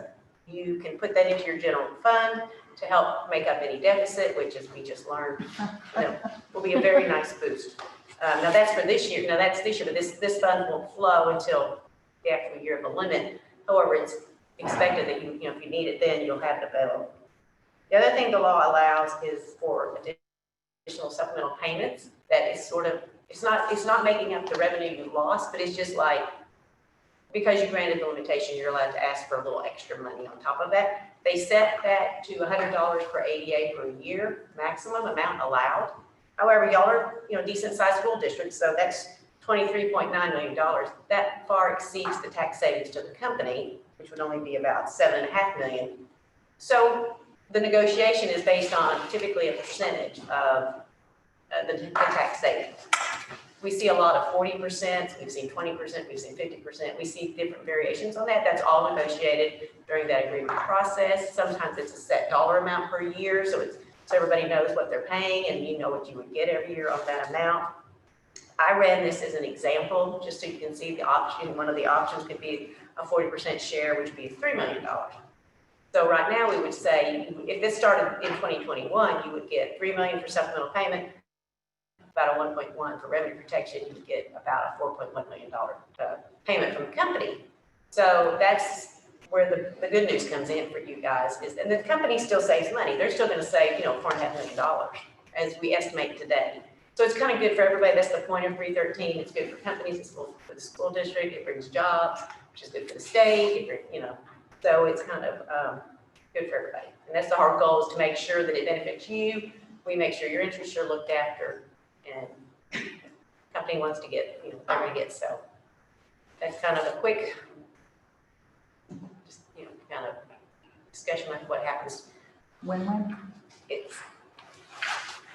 The people would not be doing these if they were not win-wins for everybody, districts and the company.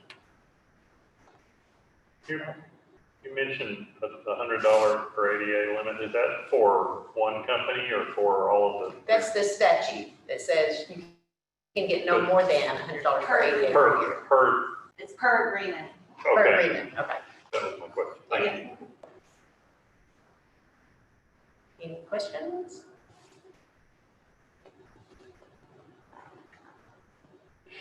I like those. Thank you. Thank you.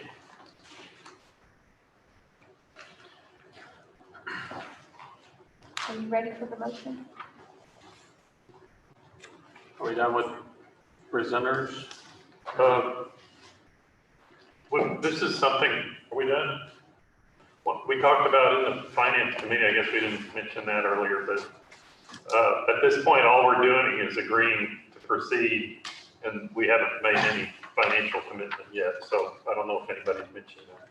Want to make that clear. So this is way out of my wheelhouse. Like, I don't understand this. I don't understand how this is gonna work. She did a great job presenting. There were probably 16 words that I don't know what they meant. Is it okay for me to abstain from this? Or, I don't know what I'm voting on.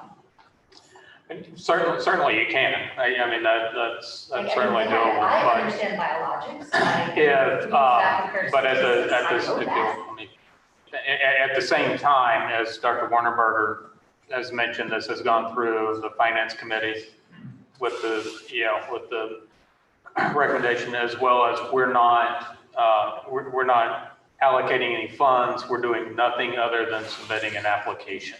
So there really is not any penalty or downside at this point in time, just for clarification purposes. But you can absolutely, certainly abstain.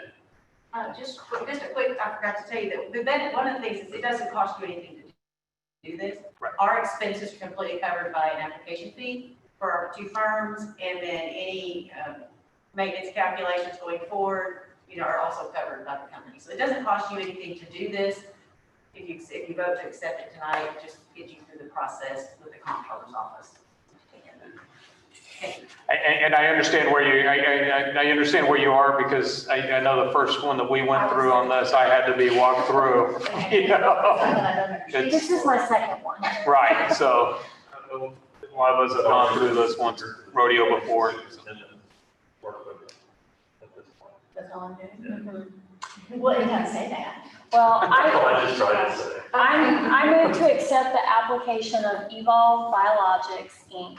for an appraised value limitation on qualified property. Authorize the superintendent to review the application for completeness and submit to the comptroller, and authorize the superintendent to enter into any agreement to extend the deadline for board action beyond 150 days, subject to board ratification. Second. Motion by Dr. Ireland, a second by Mrs. Waller, all in favor? Aye. Motion passes. And we will move down to item number 4. Discussion and possible action to retain consultants to assist the district in processing of application for appraised value limitation on qualified property administration. Yes, sir. So this of course piggybacks on the prior item, and this is Mr. Wayne said, this is a complicated process to go through, and so we want to make sure that we have qualified individuals to help us through that and make sure that that it's a good value for everyone, and make sure that we cross all our T's and dot all our I's. And so the two that we're recommending tonight, you have copies of their agreements, I believe, to see. And of course, you've heard from Ms. Mathias, from Mo Casey, and Molly from O'Hanlon's office. They've done a lot of these. In fact, this will be the second one that, at least that I'm aware of, that they've done with us. There are very few options when it comes to this, of people that have this kind of knowledge and know how these things work and the whole process to go through. As Kathy said, the fee, the application fee for the company basically is set at that level, and that then pays the fees for the firms to do the work to help us through that. So it's not that the district, in fact, I think the district is prohibited from paying these. So that's where the application fee is set to that amount, and that's what would be used to go to hire the consultants to help us through this process.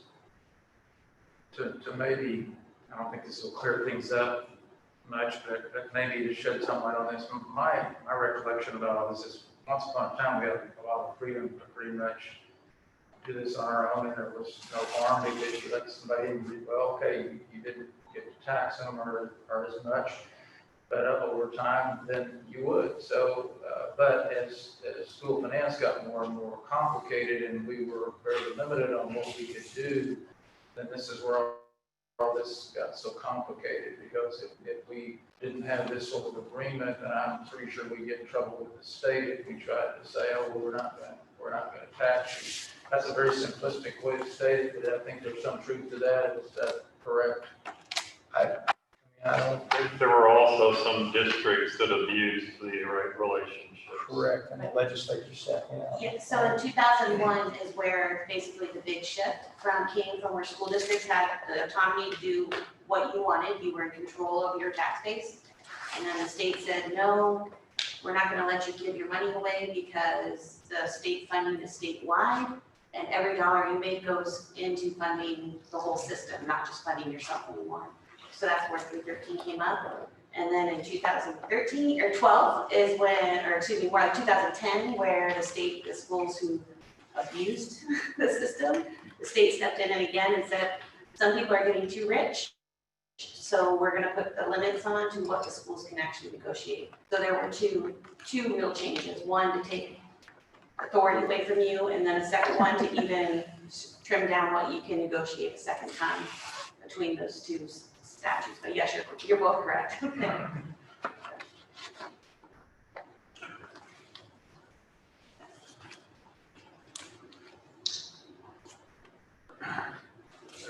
No additional comments. I'll entertain a motion. I move, I'm going to make sure I read the right one. I move to retain on Hanlon, Tamara, and Castillo and Love Pacey and Associates to assist the district in processing the application from Evolve Biologics Incorporated. Second. And a motion by Dr. Wonderberger, a second by Mr. Stasny. All in favor? Aye. Motion carries. Thank you for being in attendance, all of y'all that were here for that series of bids, and the gentleman that joined us via Zoom. Thank you. Thank you very much. Thank God for technology. That was perfect. Thank you very much. Thank you. Canada, California. They were in California. we have a good technology department. Demonstrate that all the time. Thank you. Have a good evening. And with that, we'll move on to item 5, discussion and consideration of all matters incident related to providing for the redemption of the outstanding Bryan Independent School District Unlimited Tax School Building and Refunding Bonds, Series 2013. Thank you, sir. And the next 2 items actually pertain to this, but they're on separate bonds, so they're separate items. And we have, again, Mr. Stephen Adams with us from Specialized Public Finance to talk over this if we have questions and things as we go through as we've gone through the years. We've had substantial property value growth with interest rates decreasing, and we've managing our debt load for the district. We get into a situation where we have the opportunity to pay down some debt a little early. And so, we bring that forward tonight and ask that we go ahead and approve paying down these. I think I don't remember which one is the first one. The 2008 series is at about 5%. and the 2013 series is at about 4%. And on page 2 of the, actually it talks about the savings on interest on both of these to pay these down early would be approximately $1,541,250. The other thing that would allow us to maintain our INS tax rate at a stable base, and going forward would situate us as we move forward into the November election. And hopefully, if our bond is successful, if the voters were to approve that, that would help situate us in a good position to be able to go forward with the tax rate steady or possibly even a decrease in the tax rate, even with the bond. So that's the reason that we move to take these and pay early on these. And if we have any questions on it, I'm sure Mr. Adams can It's a good thing. address those. Yeah.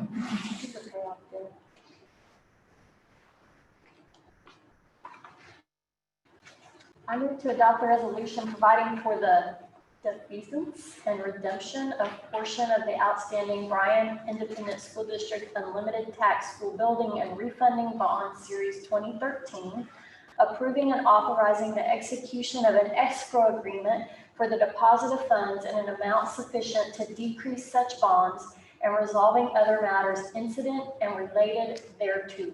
Second. I have a motion by Dr. Harlan, a second by Dr. Wonderberger. All in favor? Aye. Did I say that word right? Defeasance? Yeah, but instead of it is to defease such bonds, This is for the defeasance. it defeats it, but And you said You said- decrease, which was close enough. reduce. Oh, really? I just want to make sure that that's clarified as defease. That's what I heard. Did I read the wrong thing? No, you're reading right. You just substitute the word. On the Second very to the last end. line. Amount sufficient To defease. What did I say? I thought that's what you said. To decrease. My ears Decrease. bad. Oh, sorry. To defease such bonds. Yes. Yeah, I'm glad you read that. I had to look that word up. Okay. Yeah. Well, I jumped in there to read the motion before I saw that word. All right, moving on to Avoid number 8. Discussion and consideration related to the redemption of the second series of bonds. And this is the second item. Second, same song, second verse, I guess is the. I move to adopt a resolution providing for the defeasance and redemption of the outstanding Bryan Independent School District Unlimited Tax School Building Bond Series 2008 and resolving other matters incident and related thereto. Second. I have a motion by Dr. Wonderberger, a second by Mrs. Dwayne. All in favor? Aye. Motion carries. I'm very happy when I understand what we're voting on. Thank you again, Mr. Adams. Yes.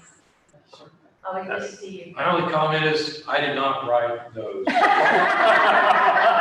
Bond counsel did.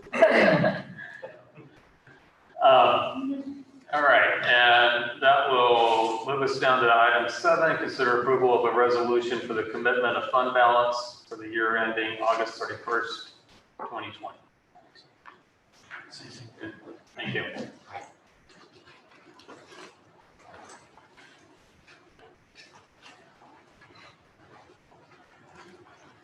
Yes, sir. This, by policy, the board shall review the committed fund balance every year and make a commitment of the fund balances as adjusted, recommended.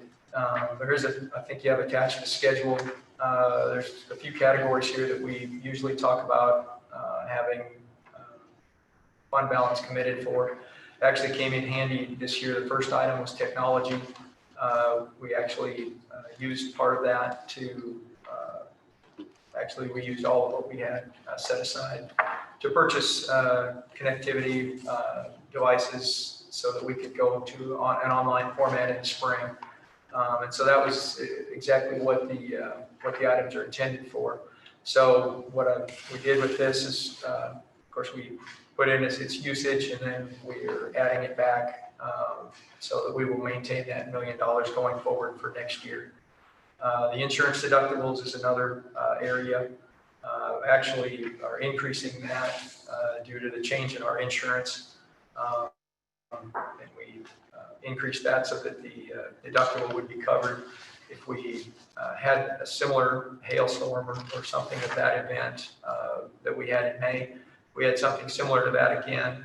This amount would cover the deductible on that. And actually, I just moved from the maintenance projects. We moved $1 million from there to reduce that from 3 million to 2 million to move that into the insurance deductibles. The reasoning behind that was over the past few years, we've had bond election and a lot of construction through our projects that we've done. We have updated and upgraded a lot of items that would have been included in that $3 million. Things that might break and roofs that might fail. A lot of those have been redone or repairs done to upgrade those. So we felt like we were okay to remove that a little bit. And then the group benefits risk pool, that's $1 million that we have set there just to support the group benefits risk pool. And of course, excuse me, we are insured for, or self-insured for our group benefits and the workers' comp. And so the general fund is always in support of that 100%. So if that were to run a negative, then the general fund would have to pick that up. So that's why we keep that in there. I believe 2 years ago, we actually did have to transfer that $1 million. We had not made changes to the premiums and plan changes and things. And so it had gotten to a point where it wasn't in a negative fund balance at the end of the year. So we went ahead and moved that, and we keep that in there. So we're still working on improving the performance of that plan at this time. It's actually in pretty good shape considering right now, but we're concerned going forward about what will happen when we get back to elective procedures and all those kind of things being done. So we want to make sure that we keep that there to support the group benefits plan if we need it. So we would actually end up with the same assigned fund balance going forward as we had in the prior year.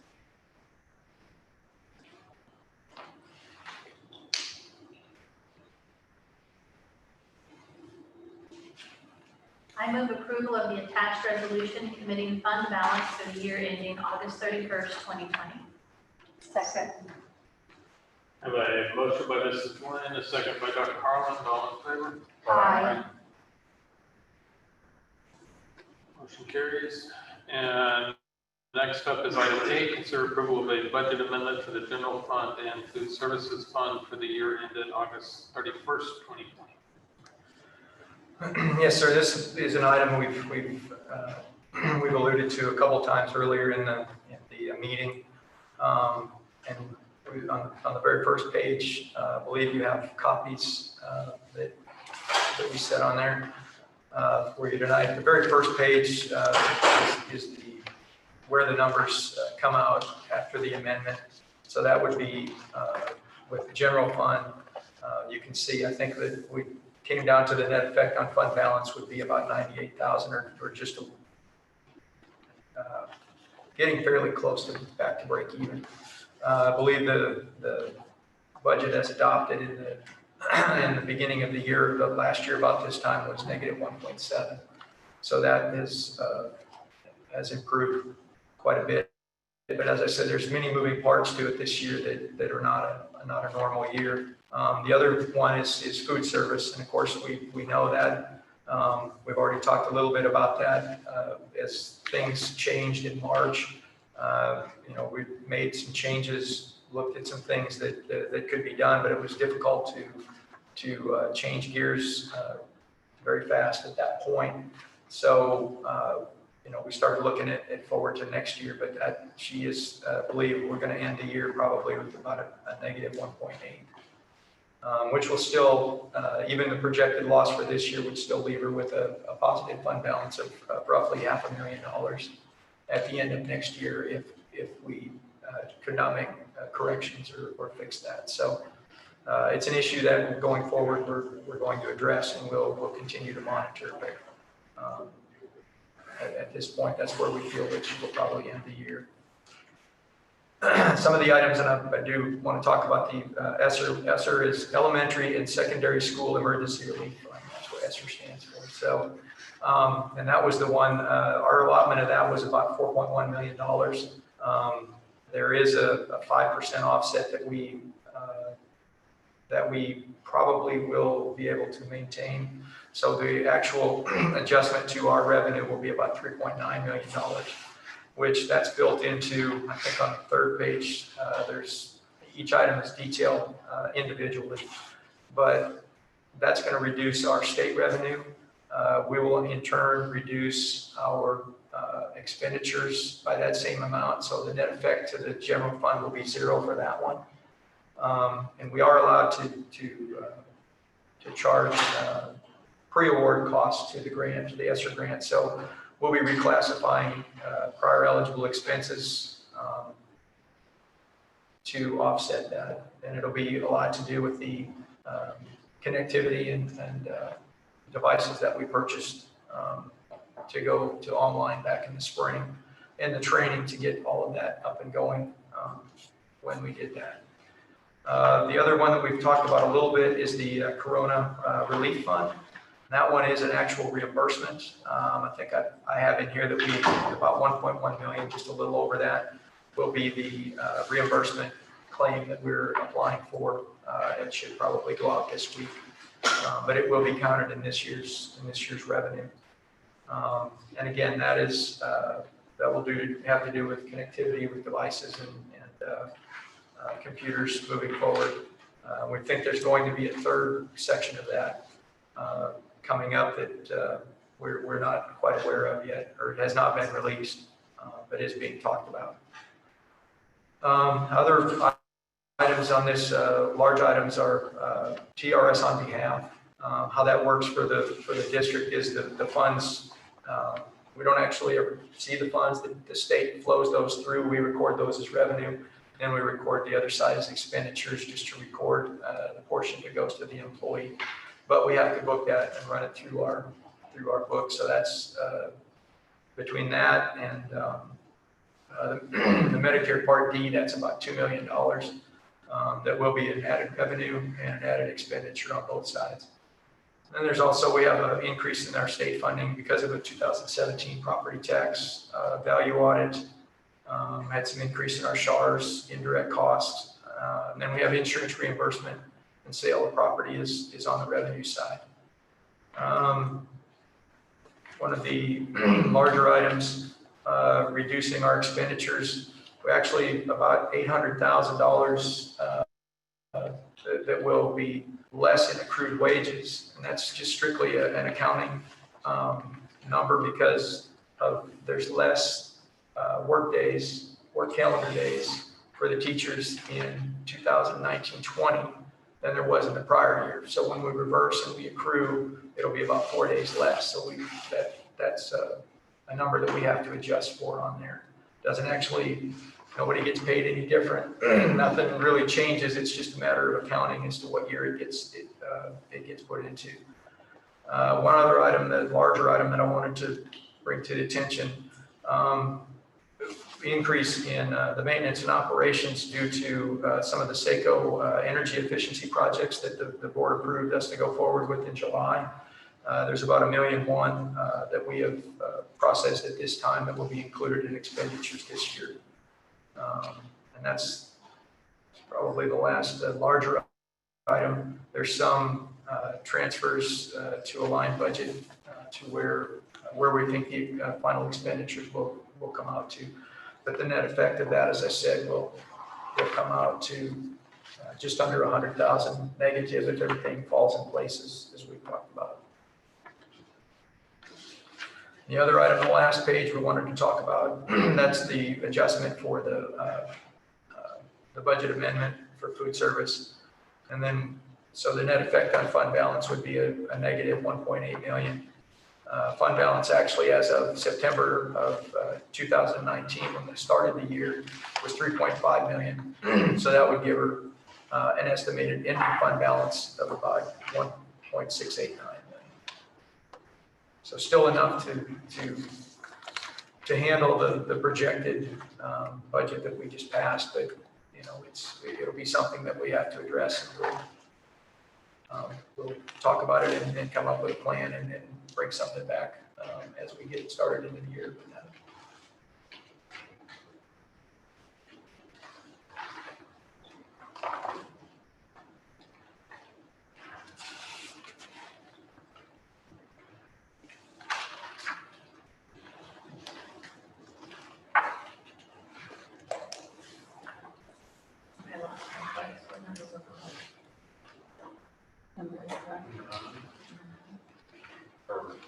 Item number 8, right? Yeah, I'm like, which one? I'll start with the same.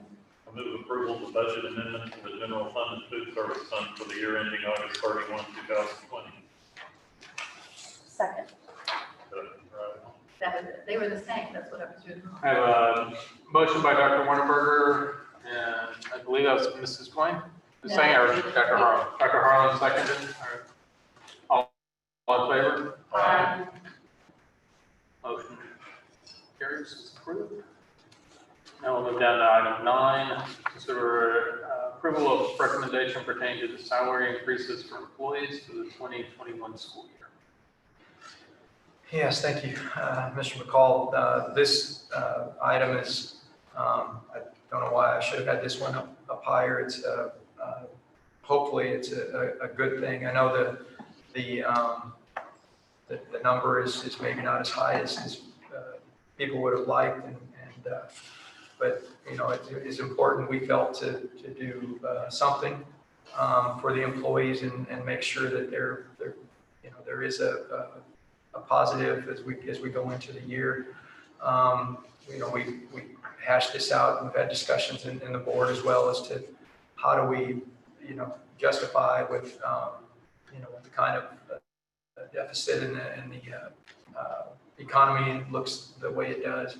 But I feel it's important to reward our people. We're asking them to do a lot, and this is a difficult time. So we felt like it was something that we needed to do at some level, even if it is not a lot, but it is something for everyone. So we talked a little bit about it. The starting teacher pay would be raised from $45,000 to $46,000. And that would require moving a couple of the lower steps, just to adjusting those to make sure that there's still a step for everyone there.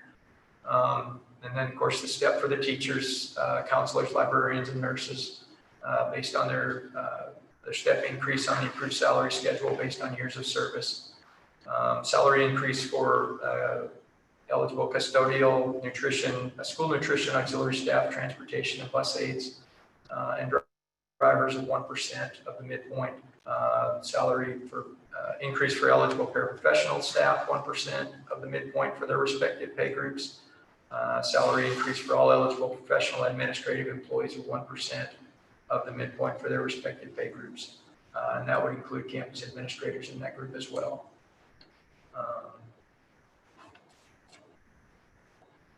And of course, as always is required by policy, any employee whose 2019, 2020 evaluation was less than satisfactory is not eligible for a raise. So in accordance with board policy DEA local.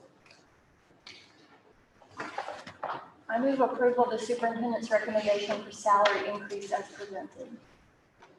Second. I have a motion by Dr. Harlan, a second by Mrs. Waller. All in favor? Aye.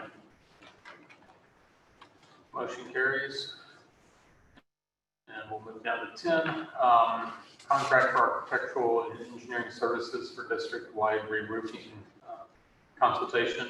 And as I'll just give you a little bit of a high-level view here.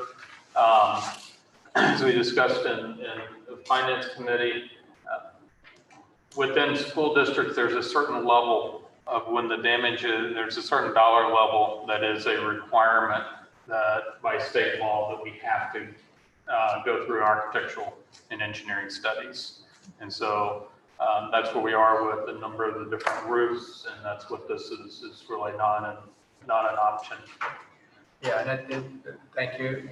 We actually looked it up to be sure, but it's in the Texas Occupation Code, and the amount is actually $50,000 if you have a construction for an alteration or addition. And it specifically talks about, state agency, a political subdivision, or any other public entity in the state, especially if used for education, assembly, or office occupancy. So I think it's probably particular to not only school districts, but other public entities as well. And so part of the reason for going through this process is to try to expedite some of the projects where we would go through this process each time there was a roof or a project that needed architecture or engineering consulting. And so we went through the process for one time to pick a particular company for this to consult and be the person that we use on this. It takes, it took probably about a month to work through all this, but we did an RFQ. We received 13 respondents from companies. 6 were chosen for interviews. We went forward and picked the one, and the one that we're recommending tonight. And you're authorizing for Dr. Whitbeck to negotiate an agreement with them. The agreement will come back to the board for approval. So you're not actually authorizing the contract tonight. But the company that we are recommending, we have worked with before and have had good results with them, and they scored the top on every individual, not only the top in total, but they were the top for each individual of the group that scored them. So we feel pretty confident in our recommendation for them. I move to authorize the superintendent to negotiate and enter into a contract for architectural and engineering services with Beam Professionals for the district-wide roofing consultant. Second. A motion by Dr. Harlan, a second by Dr. Warnerberger. All in favor? Aye. And 11, consider approval and closeout of Davila track resurfacing project. Yes, sir. And this was a project that we started earlier in the year, and we've talked about a couple of times and some different things with that particular project. It was completed in July, and Mr. Buckner and Derek Rush, the assistant athletic director, have confirmed the project was complete and is finalized.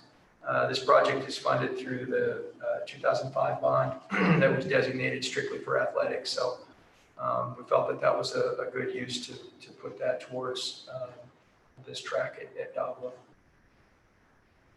I move approval of the Davila track resurfacing project to be accepted as completed and authorize a final payment to Paragon Sports in the amount of $159,871 as presented. Second. I have a motion by Mrs. Waller, a second by Dr. Harlan. All in favor? Aye.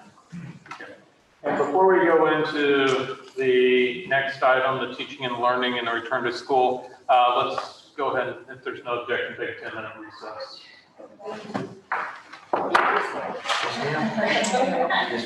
Very nice. So is there a rule against working our shared desk? I know.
Okay, we will go ahead and reconvene and pick up with the agenda item B, teaching and learning. The return to learn update.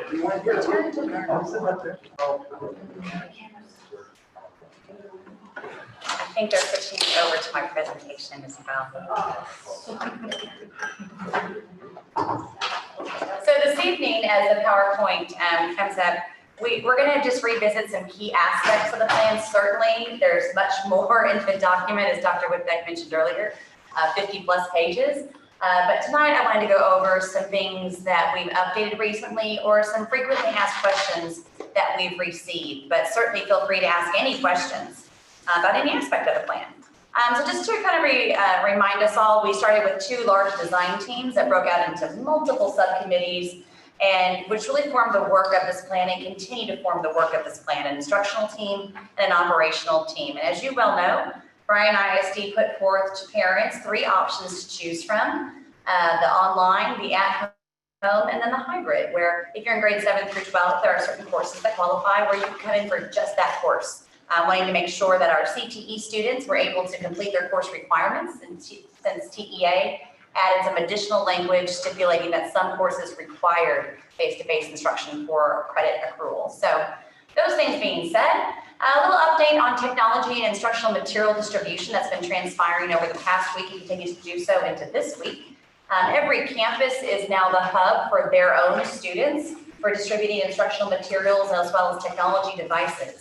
And so those students who selected online learning or at-home learning are able to pick up their textbooks and any other instructional materials, including possible technology, and get it through the drive-through pickup and distribution process at the campus level.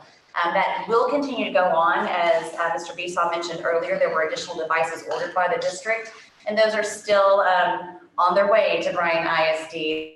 The state providing some updates earlier today that they're anticipating those to be arriving hopefully soon to the districts across the state. But anyway, that has gone on all this week and will continue to do so as we go through the semester. We also updated some areas on prevention and response. Mr. O'Neill's team with Karen Byers, Tracy McClendon, and working with the Public Health Department have looked at the guidelines from TEA that were published in early August. Early August, it still feels like just barely mid-August right now, but they are new and different. And so we created some processes to clarify the types of scenarios. That center section dealing with a student or an employee who has been lab confirmed positive. And then the 2 other scenarios there are about those with symptoms related to COVID and those that were in close contact with someone who's known to be positive for COVID. And you'll also see there a definition by TEA, the new definition of close contact. We always preface all of our presentations with, as of today, this is the definition and the guidance from TEA and, of course, our local health department. But that's what you're seeing now in that plan. And so looking at, what defines close contact in terms of the need to quarantine. And then as Dr. Whitbeck mentioned earlier too, and working with the public health department, looking at, at what point would we want to have a consult and a consultation on where our numbers are, where our situations are. And so that definition there, when working with a specific area or facility that has greater than a 10% positivity rate, or if the entire facility has greater than a 3% positivity rate, it's a good time to stop, pause, and discuss what can we possibly do to improve that number, whether it's a deep clean or a potential partial closure of an area. Any number of solutions are possible under that, but the biggest factor here is that we all stop and discuss. We problem solve in conjunction with the local health department. So that is now in the plan as well, and we do have some mechanisms for collecting those data sets so that we can make informed decisions where they are in that moment. And then obviously parents want to know, how will I know, right? How will I know? When will I be informed? Who will tell me and how will they tell me? And so as I mentioned earlier, should we have a positive case on campus, once students are in the building, all parents would be notified via phone and email. So it's very, very important that our parents have accurate phone numbers and emails in our system. We're fortunate that as we chose the instructional model and we did the registration verification, that was all done over email. And so we have the benefit of having a better email database than I think we've ever had in the district, and it continues to improve and grow. Likewise with phone numbers as well. The printed letters simply would be a week delay in print, mail distribution, and return. And so we know the urgency of informing parents right away is critical. So with that, they will receive a phone call and an email, as will all staff members. Staff members will receive an email, not a phone call necessarily. And then likewise, if your child was determined, or your staff member, you were determined to have been in close contact, per that definition we saw on the prior screen, then the administrator will let you know that you are required to quarantine. And there, again, the days are published in the document.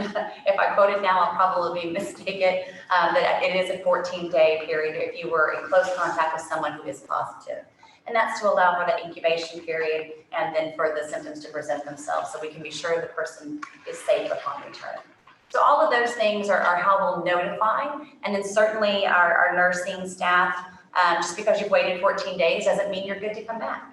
And so they'll reevaluate those students and those staff members upon re-entry to make sure it's okay for them to be present. But one important thing. When you contact, with regard to everybody, are they going to be promptly told their child is not in close contact, because if all you told them is there's one on the campus and that's it, I can't see that's going to be well received. Certainly.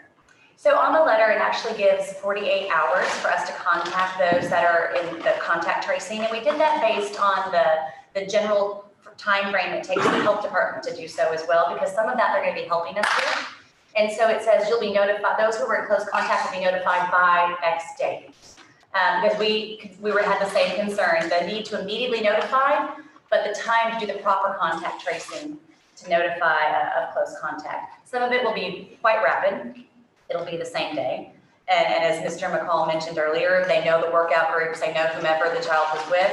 Others, it might take an additional conversation with, well, you didn't disclose initially that you went to this extra program before school or after school, so now we need to go check that. So just to give that additional grace period, it is a 48-hour target with obviously a much faster turnaround anticipated.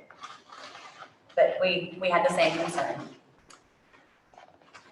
Regardless of what happens in terms of the student being quarantined, but maybe perhaps there are no symptoms for that student and they never have any, we don't want to lose instruction. We don't want to lose time with kids.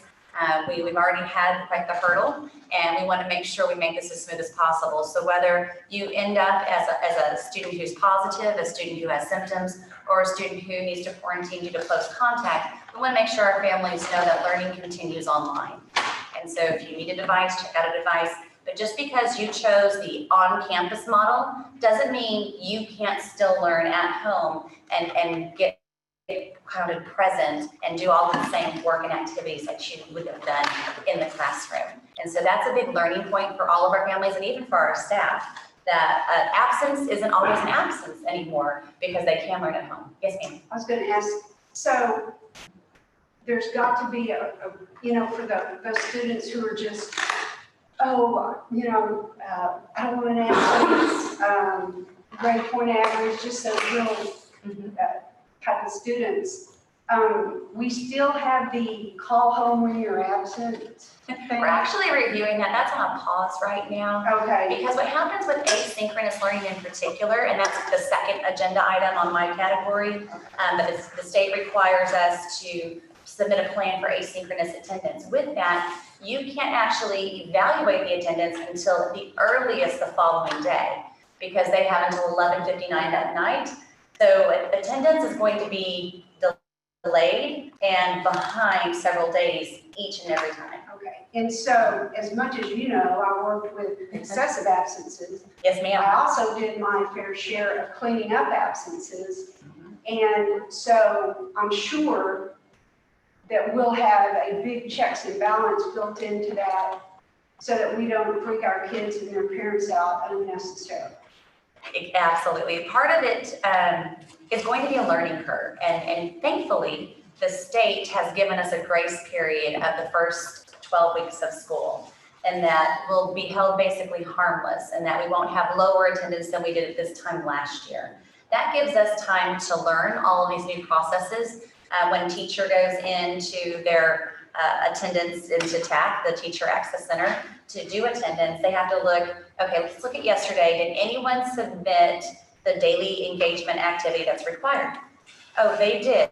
Okay, so that's a present, that's a present, that's a present. And then weekly, we give a teacher a report of, here are all the people you marked absent. Just verifying, did you mean for these students to be marked absent? Because it is a little bit of a different system, and so they can check again and make sure. We don't want to overburden teachers with double check, additional check, and more check.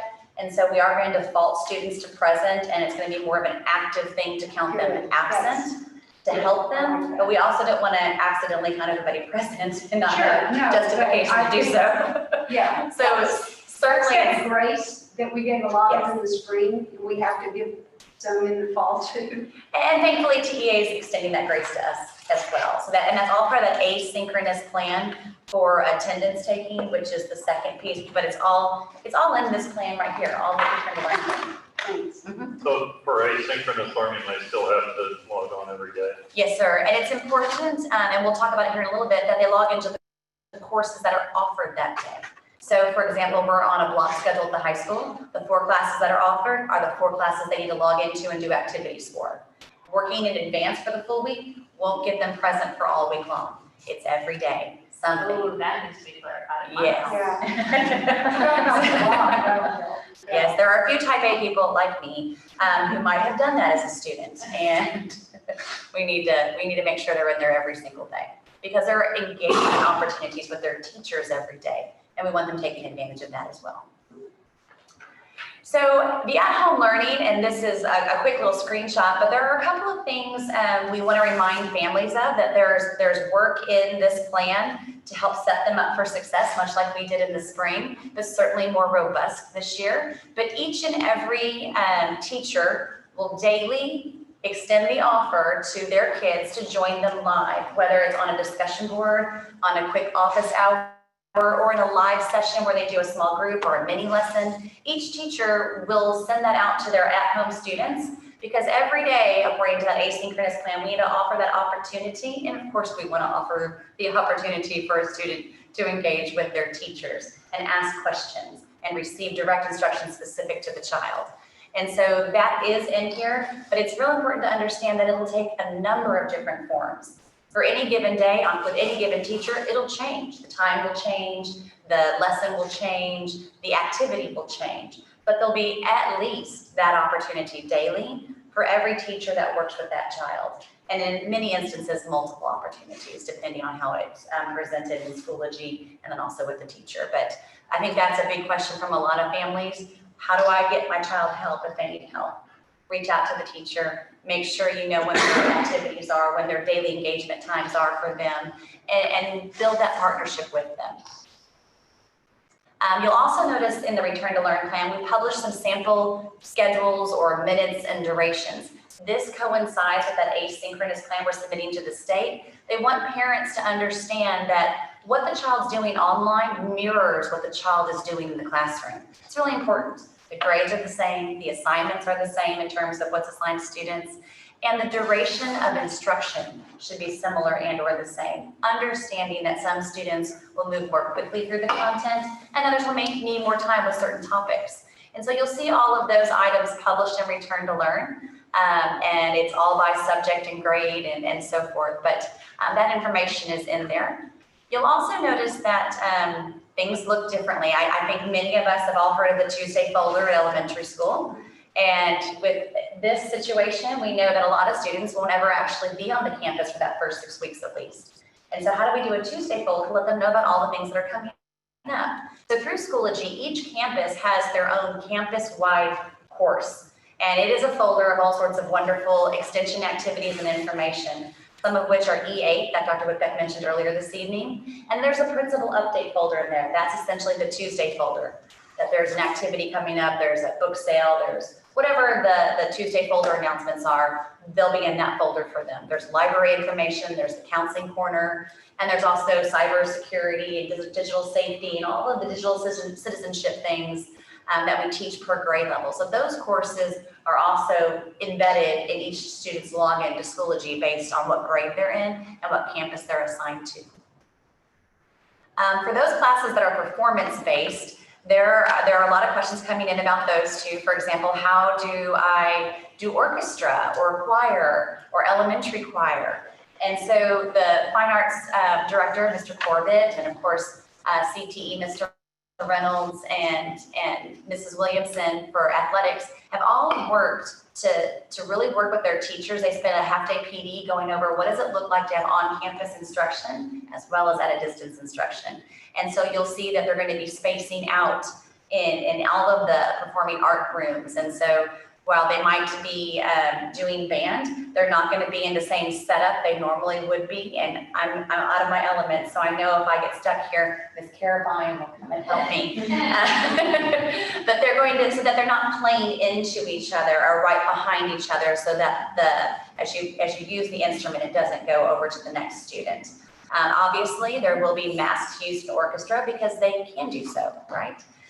Elementary choir will be not singing inside, but perhaps outside. There are a lot of different ways that all of these things can take place. If they're exercising, students are not required to wear a mask. That's one of the health guidelines from the state.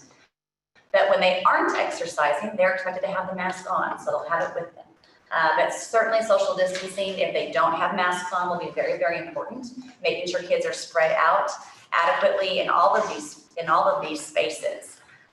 Theater, dance, obviously can wear masks, although it might be a little challenging with some of the activities depending on what they are. But the teachers have spent time really thinking through what those activities are, and certainly we're going to learn as we go as well, and modify as we go. And certainly TEA will give us more guidance, I'm quite sure of it. We'll always get it afterwards. These are just a quick couple of snapshots. Mrs. Carabine, Melissa Martin, Kevin Besaw, many others have worked to make sure that the required and even additional PPE is offered in all of our classrooms, including those little tri-fold screen guards or sneeze guards that can be around desks and also serve as barriers between students. This is particularly helpful at the younger grades. We talked earlier about the mask requirement being third grade and up. For those younger grades, it helps to have these dividers to provide some additional precaution as students are learning to wear masks. We will be encouraging them to use masks, but we also know there can be a learning curve with that and also a comfort situation with it. So those are going to be in all of the classrooms, along with sanitation stations, all sorts of social distancing signage and directional arrows for certain hallways that are perhaps a little more narrow, and we need to give some direction on this is a one-way thoroughfare, so to speak. So those are all in place and continue to be improved upon. Transportation, much like we discussed last time, but I wanted to update you on one small thing, that each morning the drivers will receive a list by their route of which students are currently not allowed to board because they're either quarantined or positive. Now, the driver won't know which scenario it is for the child, but they will know this child is still under a quarantine. Should that child show up to the bus stop and there's not an adult and they're too young to return home, transportation is going to arrange for a white fleet to ensure their safe passage back home, okay? So we need to make sure that we don't get back on the bus and then have more students who are in close contact with a potential case or who have been exposed and haven't been tested as of yet. Okay, can you explain? The bus driver pulls up, the student is there, and so how's the arrangement with the white fleet? What happens? Radio, and then they'll wait. And so Wait. yeah, if it's a small child, typically there's usually an adult there, if it's teeny tiny. If there's not, then the driver can wait and we can get a white fleet there, but we can't hold up an entire route for that. So they'll work with dispatch, perhaps send somebody over, but they're gonna work through those systems. We just don't want the student to board and then we have to do contact tracing on a bus load of students. Because, it'll happen. Okay. Yes. So that's one thing in place at this point. And it could be that the student has met the number of quarantine days, but they still need to be checked out once they arrive back at the school at the conclusion of their quarantine to ensure that they are symptomatic or they're asymptomatic rather, and fever-free. So they're working on that as well. Child nutrition, this is new and recently released, the curbside meal pickup. So for our students who are at home, they may also come and pick up meals from the school. Now, unlike the spring guidelines that we are under, the National School Lunch and Breakfast Program is no longer extending free meals unless you qualify for free meals. But you can purchase meals if you don't qualify for free or reduced lunch. You just have to order them, and all the information is on the site that's being released. It's been released today by our communications office. You'll have to order them by 3 p.m. the day prior. There's a whole new app, and I've used it with my own kids. It's phenomenal. It is so fast and so easy. You can also just call the school nutrition office, and it's on the flyer with all of the information to order the lunch, and then you can go through and pick it up. You do have to have money on your account already. They won't be accepting cash on site. But certainly all of those things, again, can take place through the app, or you can drop a check off at the school. Children do not have to be in the vehicle, but they do need to know the student and the ID number so that it goes to the correct account. So all of that was just released today, and more information will be coming to families who sign up for the curbside meal service at each of the campuses. Did this come through federal instructions, or is it something we're doing, or is this is it Texas? What's the? So, Mr. Beasley may need to correct me, but it is a federal guideline in terms of what we can and can't do in terms of the giving of the meals, or because of the House Sunday receipts for funding. We do have to offer it regardless. We chose to do it at all sites just to make it clean. And then I also saw on the notes from Mrs. Freyer that if you have multiple students, they're going to allow you to do multiple meals at a single site versus having to go to multiple sites. Did I answer your question? Yes, Okay. no, good. Yes. So that's new and different, and is also being publicized now. You'll see information in Return to Learn about the block schedule. It was very purposeful to use letters here instead of class periods. The reason for that is the high school might go in a different sequence than the middle school, and so on and so on. And so rather than confusing a parent or a student, that it said first period in this plan was going to be on Monday. Because this is really critical to the attendance of asynchronous students. So whatever pattern of classes the campus follows, that's what the asynchronous student will follow. And so teachers will be working with those students to make sure they are logging into the correct courses each day and that they're participating in the activities each day for those courses so that we can count them present. Student schedules have been released. They are in Home Access Center. A number of campuses did mail them home. I got mine in the mail for each of my kiddos. Meet the Teacher is virtual this year, and it's taking on a whole lot of different and really fun interactions. I know it's not how we had hoped to see it at this point, but it is really fun to see them being so creative at making partnerships and bridges with our kids. We've seen video tours of campuses.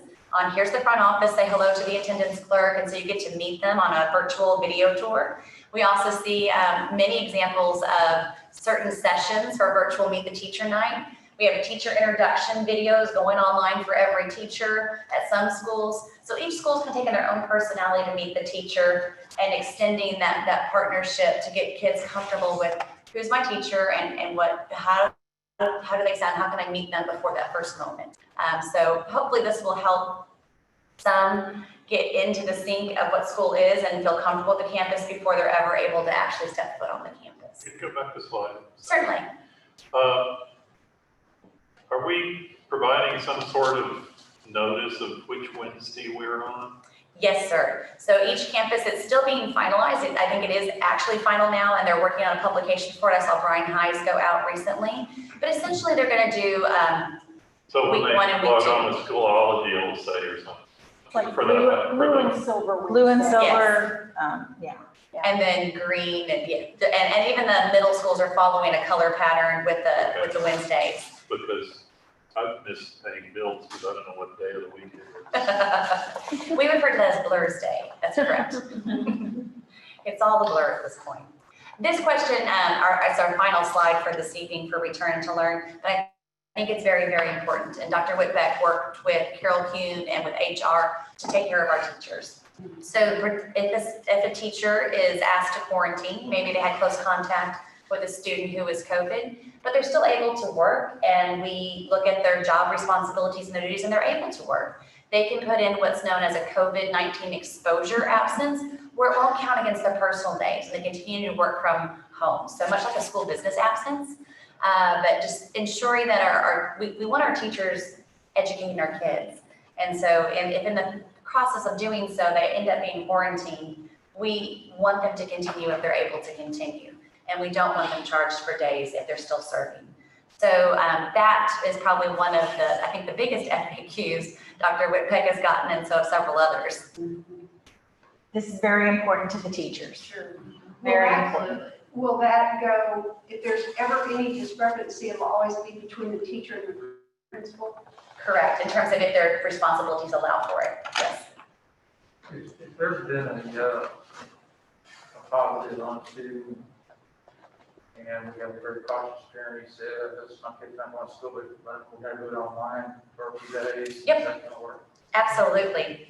They are more than welcome to do so. We just ask that they follow their classes for that day. They don't have to do the sequence of that day, but they have to go to those classes that day. And they can be kind of present and do all the same activities. Yes, sir.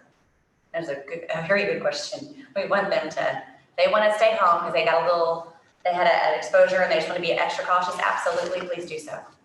Well, and that's one of the reasons why we set the whole system up to have the same teachers, which makes it hard in some ways, but makes it so that it is interchangeable. And if the whole class has to go online, it's the same teacher, the same group of children, whether the child's in or out of school. So I think in the long run, that's probably going to serve us well. It's a little tricky to get it in sync, I think, at the beginning.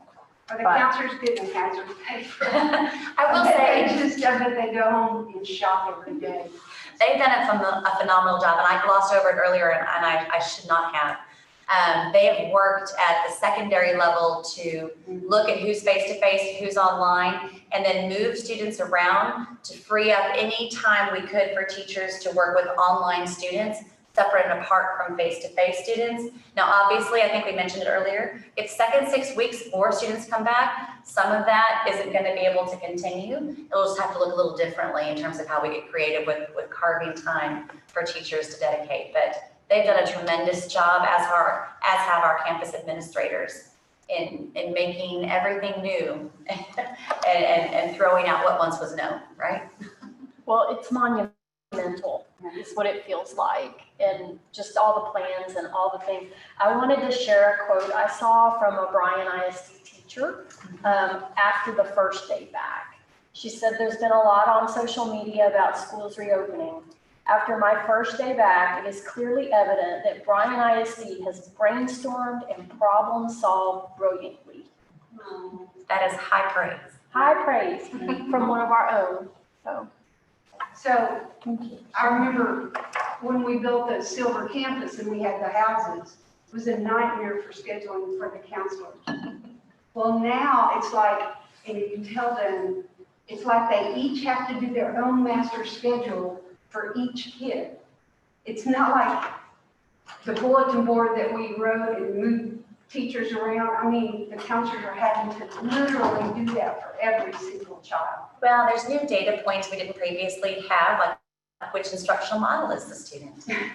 Thankfully, we're getting some customized reports, and SunGuard eSchool Plus is creating some additional fields to help us select some of those things and make it. I mean, it's not just Texas, obviously, so they're being very responsive and working on new ways that we can clearly see who's a face-to-face student and who's an at-home learning student.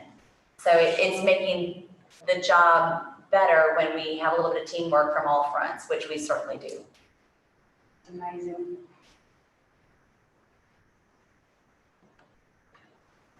Thank you. Yes. Thank you. Any other comments?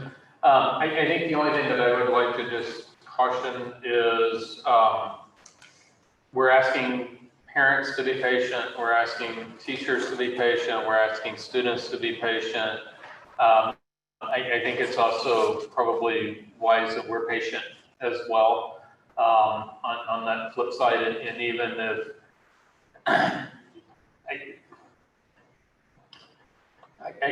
weather days come to mind. You know, we can't control weather days, but we know we have to be out sometimes. Sometimes it may be that we just need to have a COVID weather day because we're not sure exactly what's going on, but something's spiking and so, you know, I think from a board standpoint, we would certainly support, you know, that level of patience as well. And the wonderful thing about that is if the board comes to the moment or Dr. Whitbeck in conjunction with the health department, learning can continue online. And so the school can remain open amidst a closure if we need to.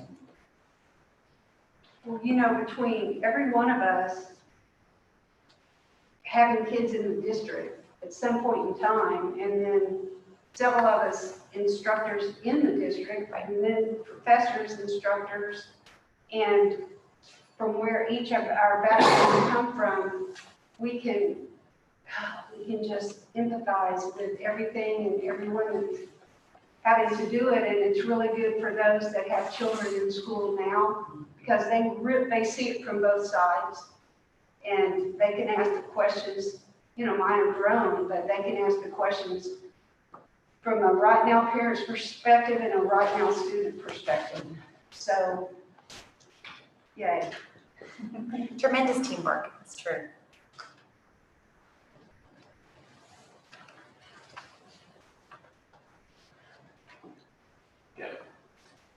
Then there's no additional questions. Thank you. And we'll move down to asynchronous instructional plan. So this plan is to be submitted to TEA. It's part of being able to do average daily attendance for online learners. TEA graciously allows that, but does require the submission of a plan. And they give us the first 12 weeks to kind of work it out with them. They have a rubric where they will evaluate our plan, and they have a template, which is what you have before you. But I just wanted to say that what's in here is in the Return to Learn plan. This is specific to just one piece of the Return to Learn plan. And so we didn't want to confuse administrators, teachers, stakeholders in any way, shape, or form. Like, there's a plan for this, there's a plan for that. There's the Return to Learn plan. And this is a dovetail under it, and it's specific to how TEA wants the information arranged for submission. And so you'll just see the schedules that we discussed. You'll see that we provided professional development to teachers, administrators, and so on. You'll see that we have instructional materials that are aligned to the Texas Essential Knowledge and Skills. All of those things are included in this plan. And then once if we have your approval to submit it to TEA, they will review it, give us feedback, and we'll go back and forth until they find it to be satisfactory to collect average daily attendance for asynchronous learners. I move approval of the Bryan ISD asynchronous learning plan and authorize administration to make any necessary updates required by the Texas Education Agency. Second. We have a motion by Mrs. Lynn, a second by Mrs. Waller. All in favor? Aye. Thank you. Motion carries. And I believe the next 2 or 3, 4 are all MOUs with A&M. Yes, sir, that's correct. There are 3 of them. So the first one is for clinical teaching, also known as student teaching. And it just formalizes the relationship between A&M and Bryan ISD and goes through student teachers. We are accepting student teachers right now. That's really where we've drawn the line, that we will accept student teachers, but we're holding off on other sorts of volunteers and method students and such. But essentially, it's no different than what has been in place. A&M tends to update their agreements every so often, and so we're still going back and forth, but nothing in terms of the substance of the agreement is changing. And so we're seeking your authorization for us to conduct any final edits that might be required and negotiating it with A&M, but we'd like to move forward with the MOU for student teachers. I'm just thankful that we are doing student teacher. I mean, that's one of the things universities are very concerned about. We are very fortunate to have them. We don't want to jeopardize that. Right. Well, and I know they need it to graduate. Well, we with talked about it certification. and we felt like, you know, it's our job to grow the next group of teachers. And if we don't do our job with that, you know, then There'll be a we're not, shortage. there could be even more of a shortage. That's exactly right. So, And if they can make it through this year, probably, yeah. If they're still interested. So other than A&M wanting it, is there anything about an MOU that changes how we operate? No, sir. I think it's just formalizing that relationship. It was something we just didn't, because There was a part of the time teacher ed where they program at didn't. A&M, and I got to see this beforehand and was asked, is there anything in here that's strange? I'm like, it's just formalizing the agreement. There have been years where they didn't require or seek an MOU, and then years where they do. This is one of the years where they would like to have one, and we're more than happy to oblige. I move approval of the memorandum of understanding with Texas A&M University for clinical teachers as presented and authorize administration to make necessary edits to finalize the agreement. Second. A motion by Dr. Harlan, a second by Dr. Warrenberger, all in favor? Aye. The next one is also a MOU with A&M. This one's exciting. Mrs. Willett has been assisting with this one, but this is the Texas Child Health Access through telemedicine. It's a partnership with the College of Medicine. Dr. McCord is the lead on this, as is another doctor. And what they're essentially offering through the grant services they have is the ability to give our students 2 to 4 sessions of teletherapy. For those that need it, it would go through a referral system with our counselors, and they would have access to licensed professionals and those in the doctoral program as well.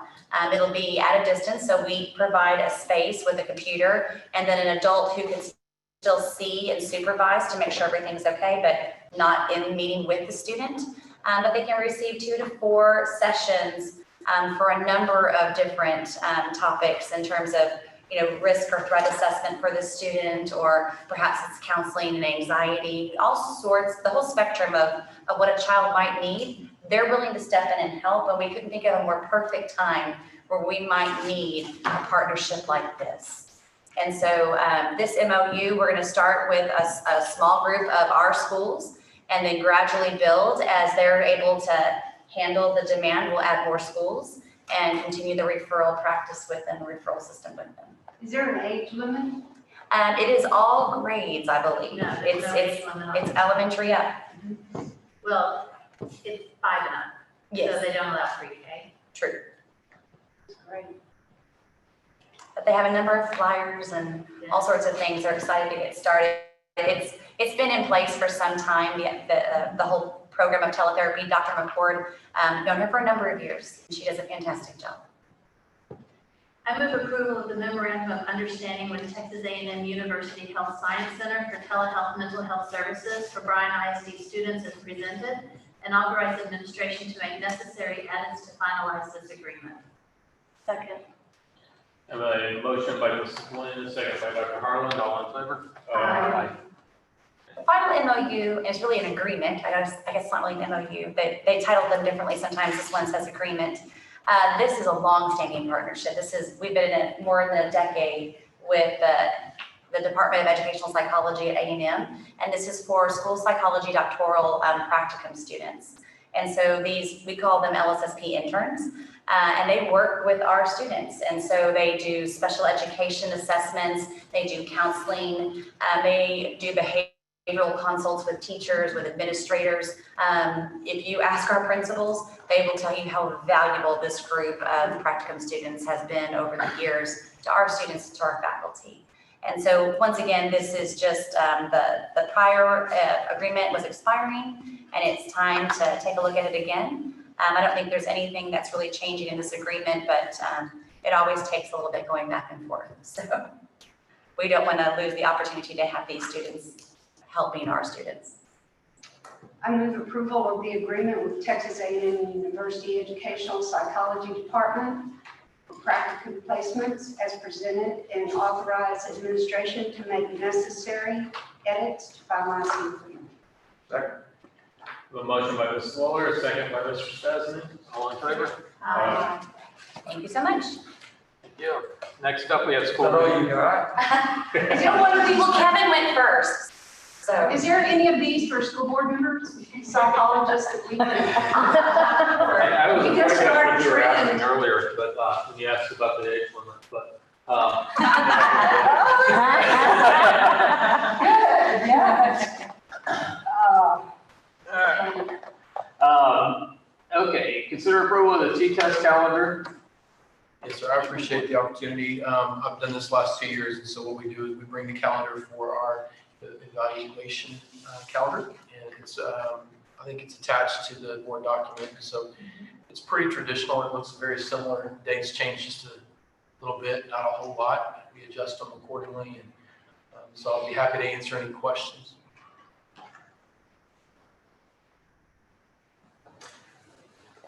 Privilege of being here at 9:00. Yes, ma'am. It's been a great meeting. Watched it from YouTube. From the YouTube. That was Julie. I move approval of the T-test calendar for the 2020-2021 school year as presented. Second. Motion by Dr. Harlan, a second by Mrs. Waller, all in favor? Aye. Well, I appreciate that. And so the next one is, I wish and hope that you would consider approval of the T-test appraiser list. And so these are administrators across the district that have met the standard. We bring this every year. They're updated. They make sure that they're still qualified and continue in that. So this is the list for the 2021 school year. I don't anticipate that we would maybe back in a month or so, depending on it. Right now, we think we're good, but we never know kind of where that pops up. And if we get someone new in there that we do have to bring back. Last year, I did bring, I think, 2 names. But this year, our new assistant principals, we've got them through the program, and so we feel like we're good. Hopefully, we won't have any more. I move approval of the T-test appraiser list for the 2020-2021 school year as presented. Second. A motion by Dr. Harlan, a second by Dr. Warrenberger, all in favor? Aye. That was easy. Yeah.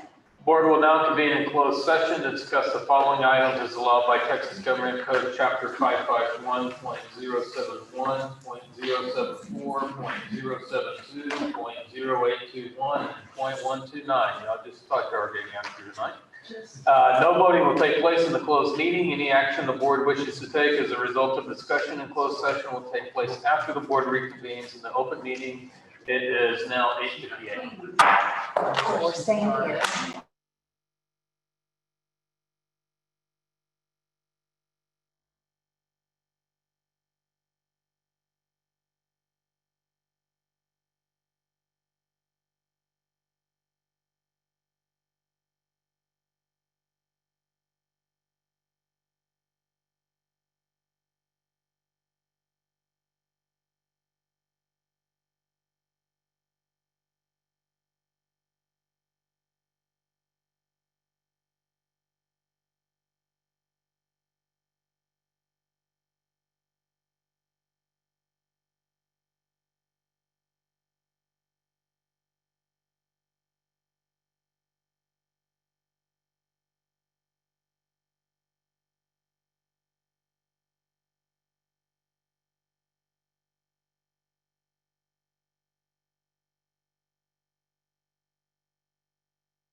Convened in open session at 9:47.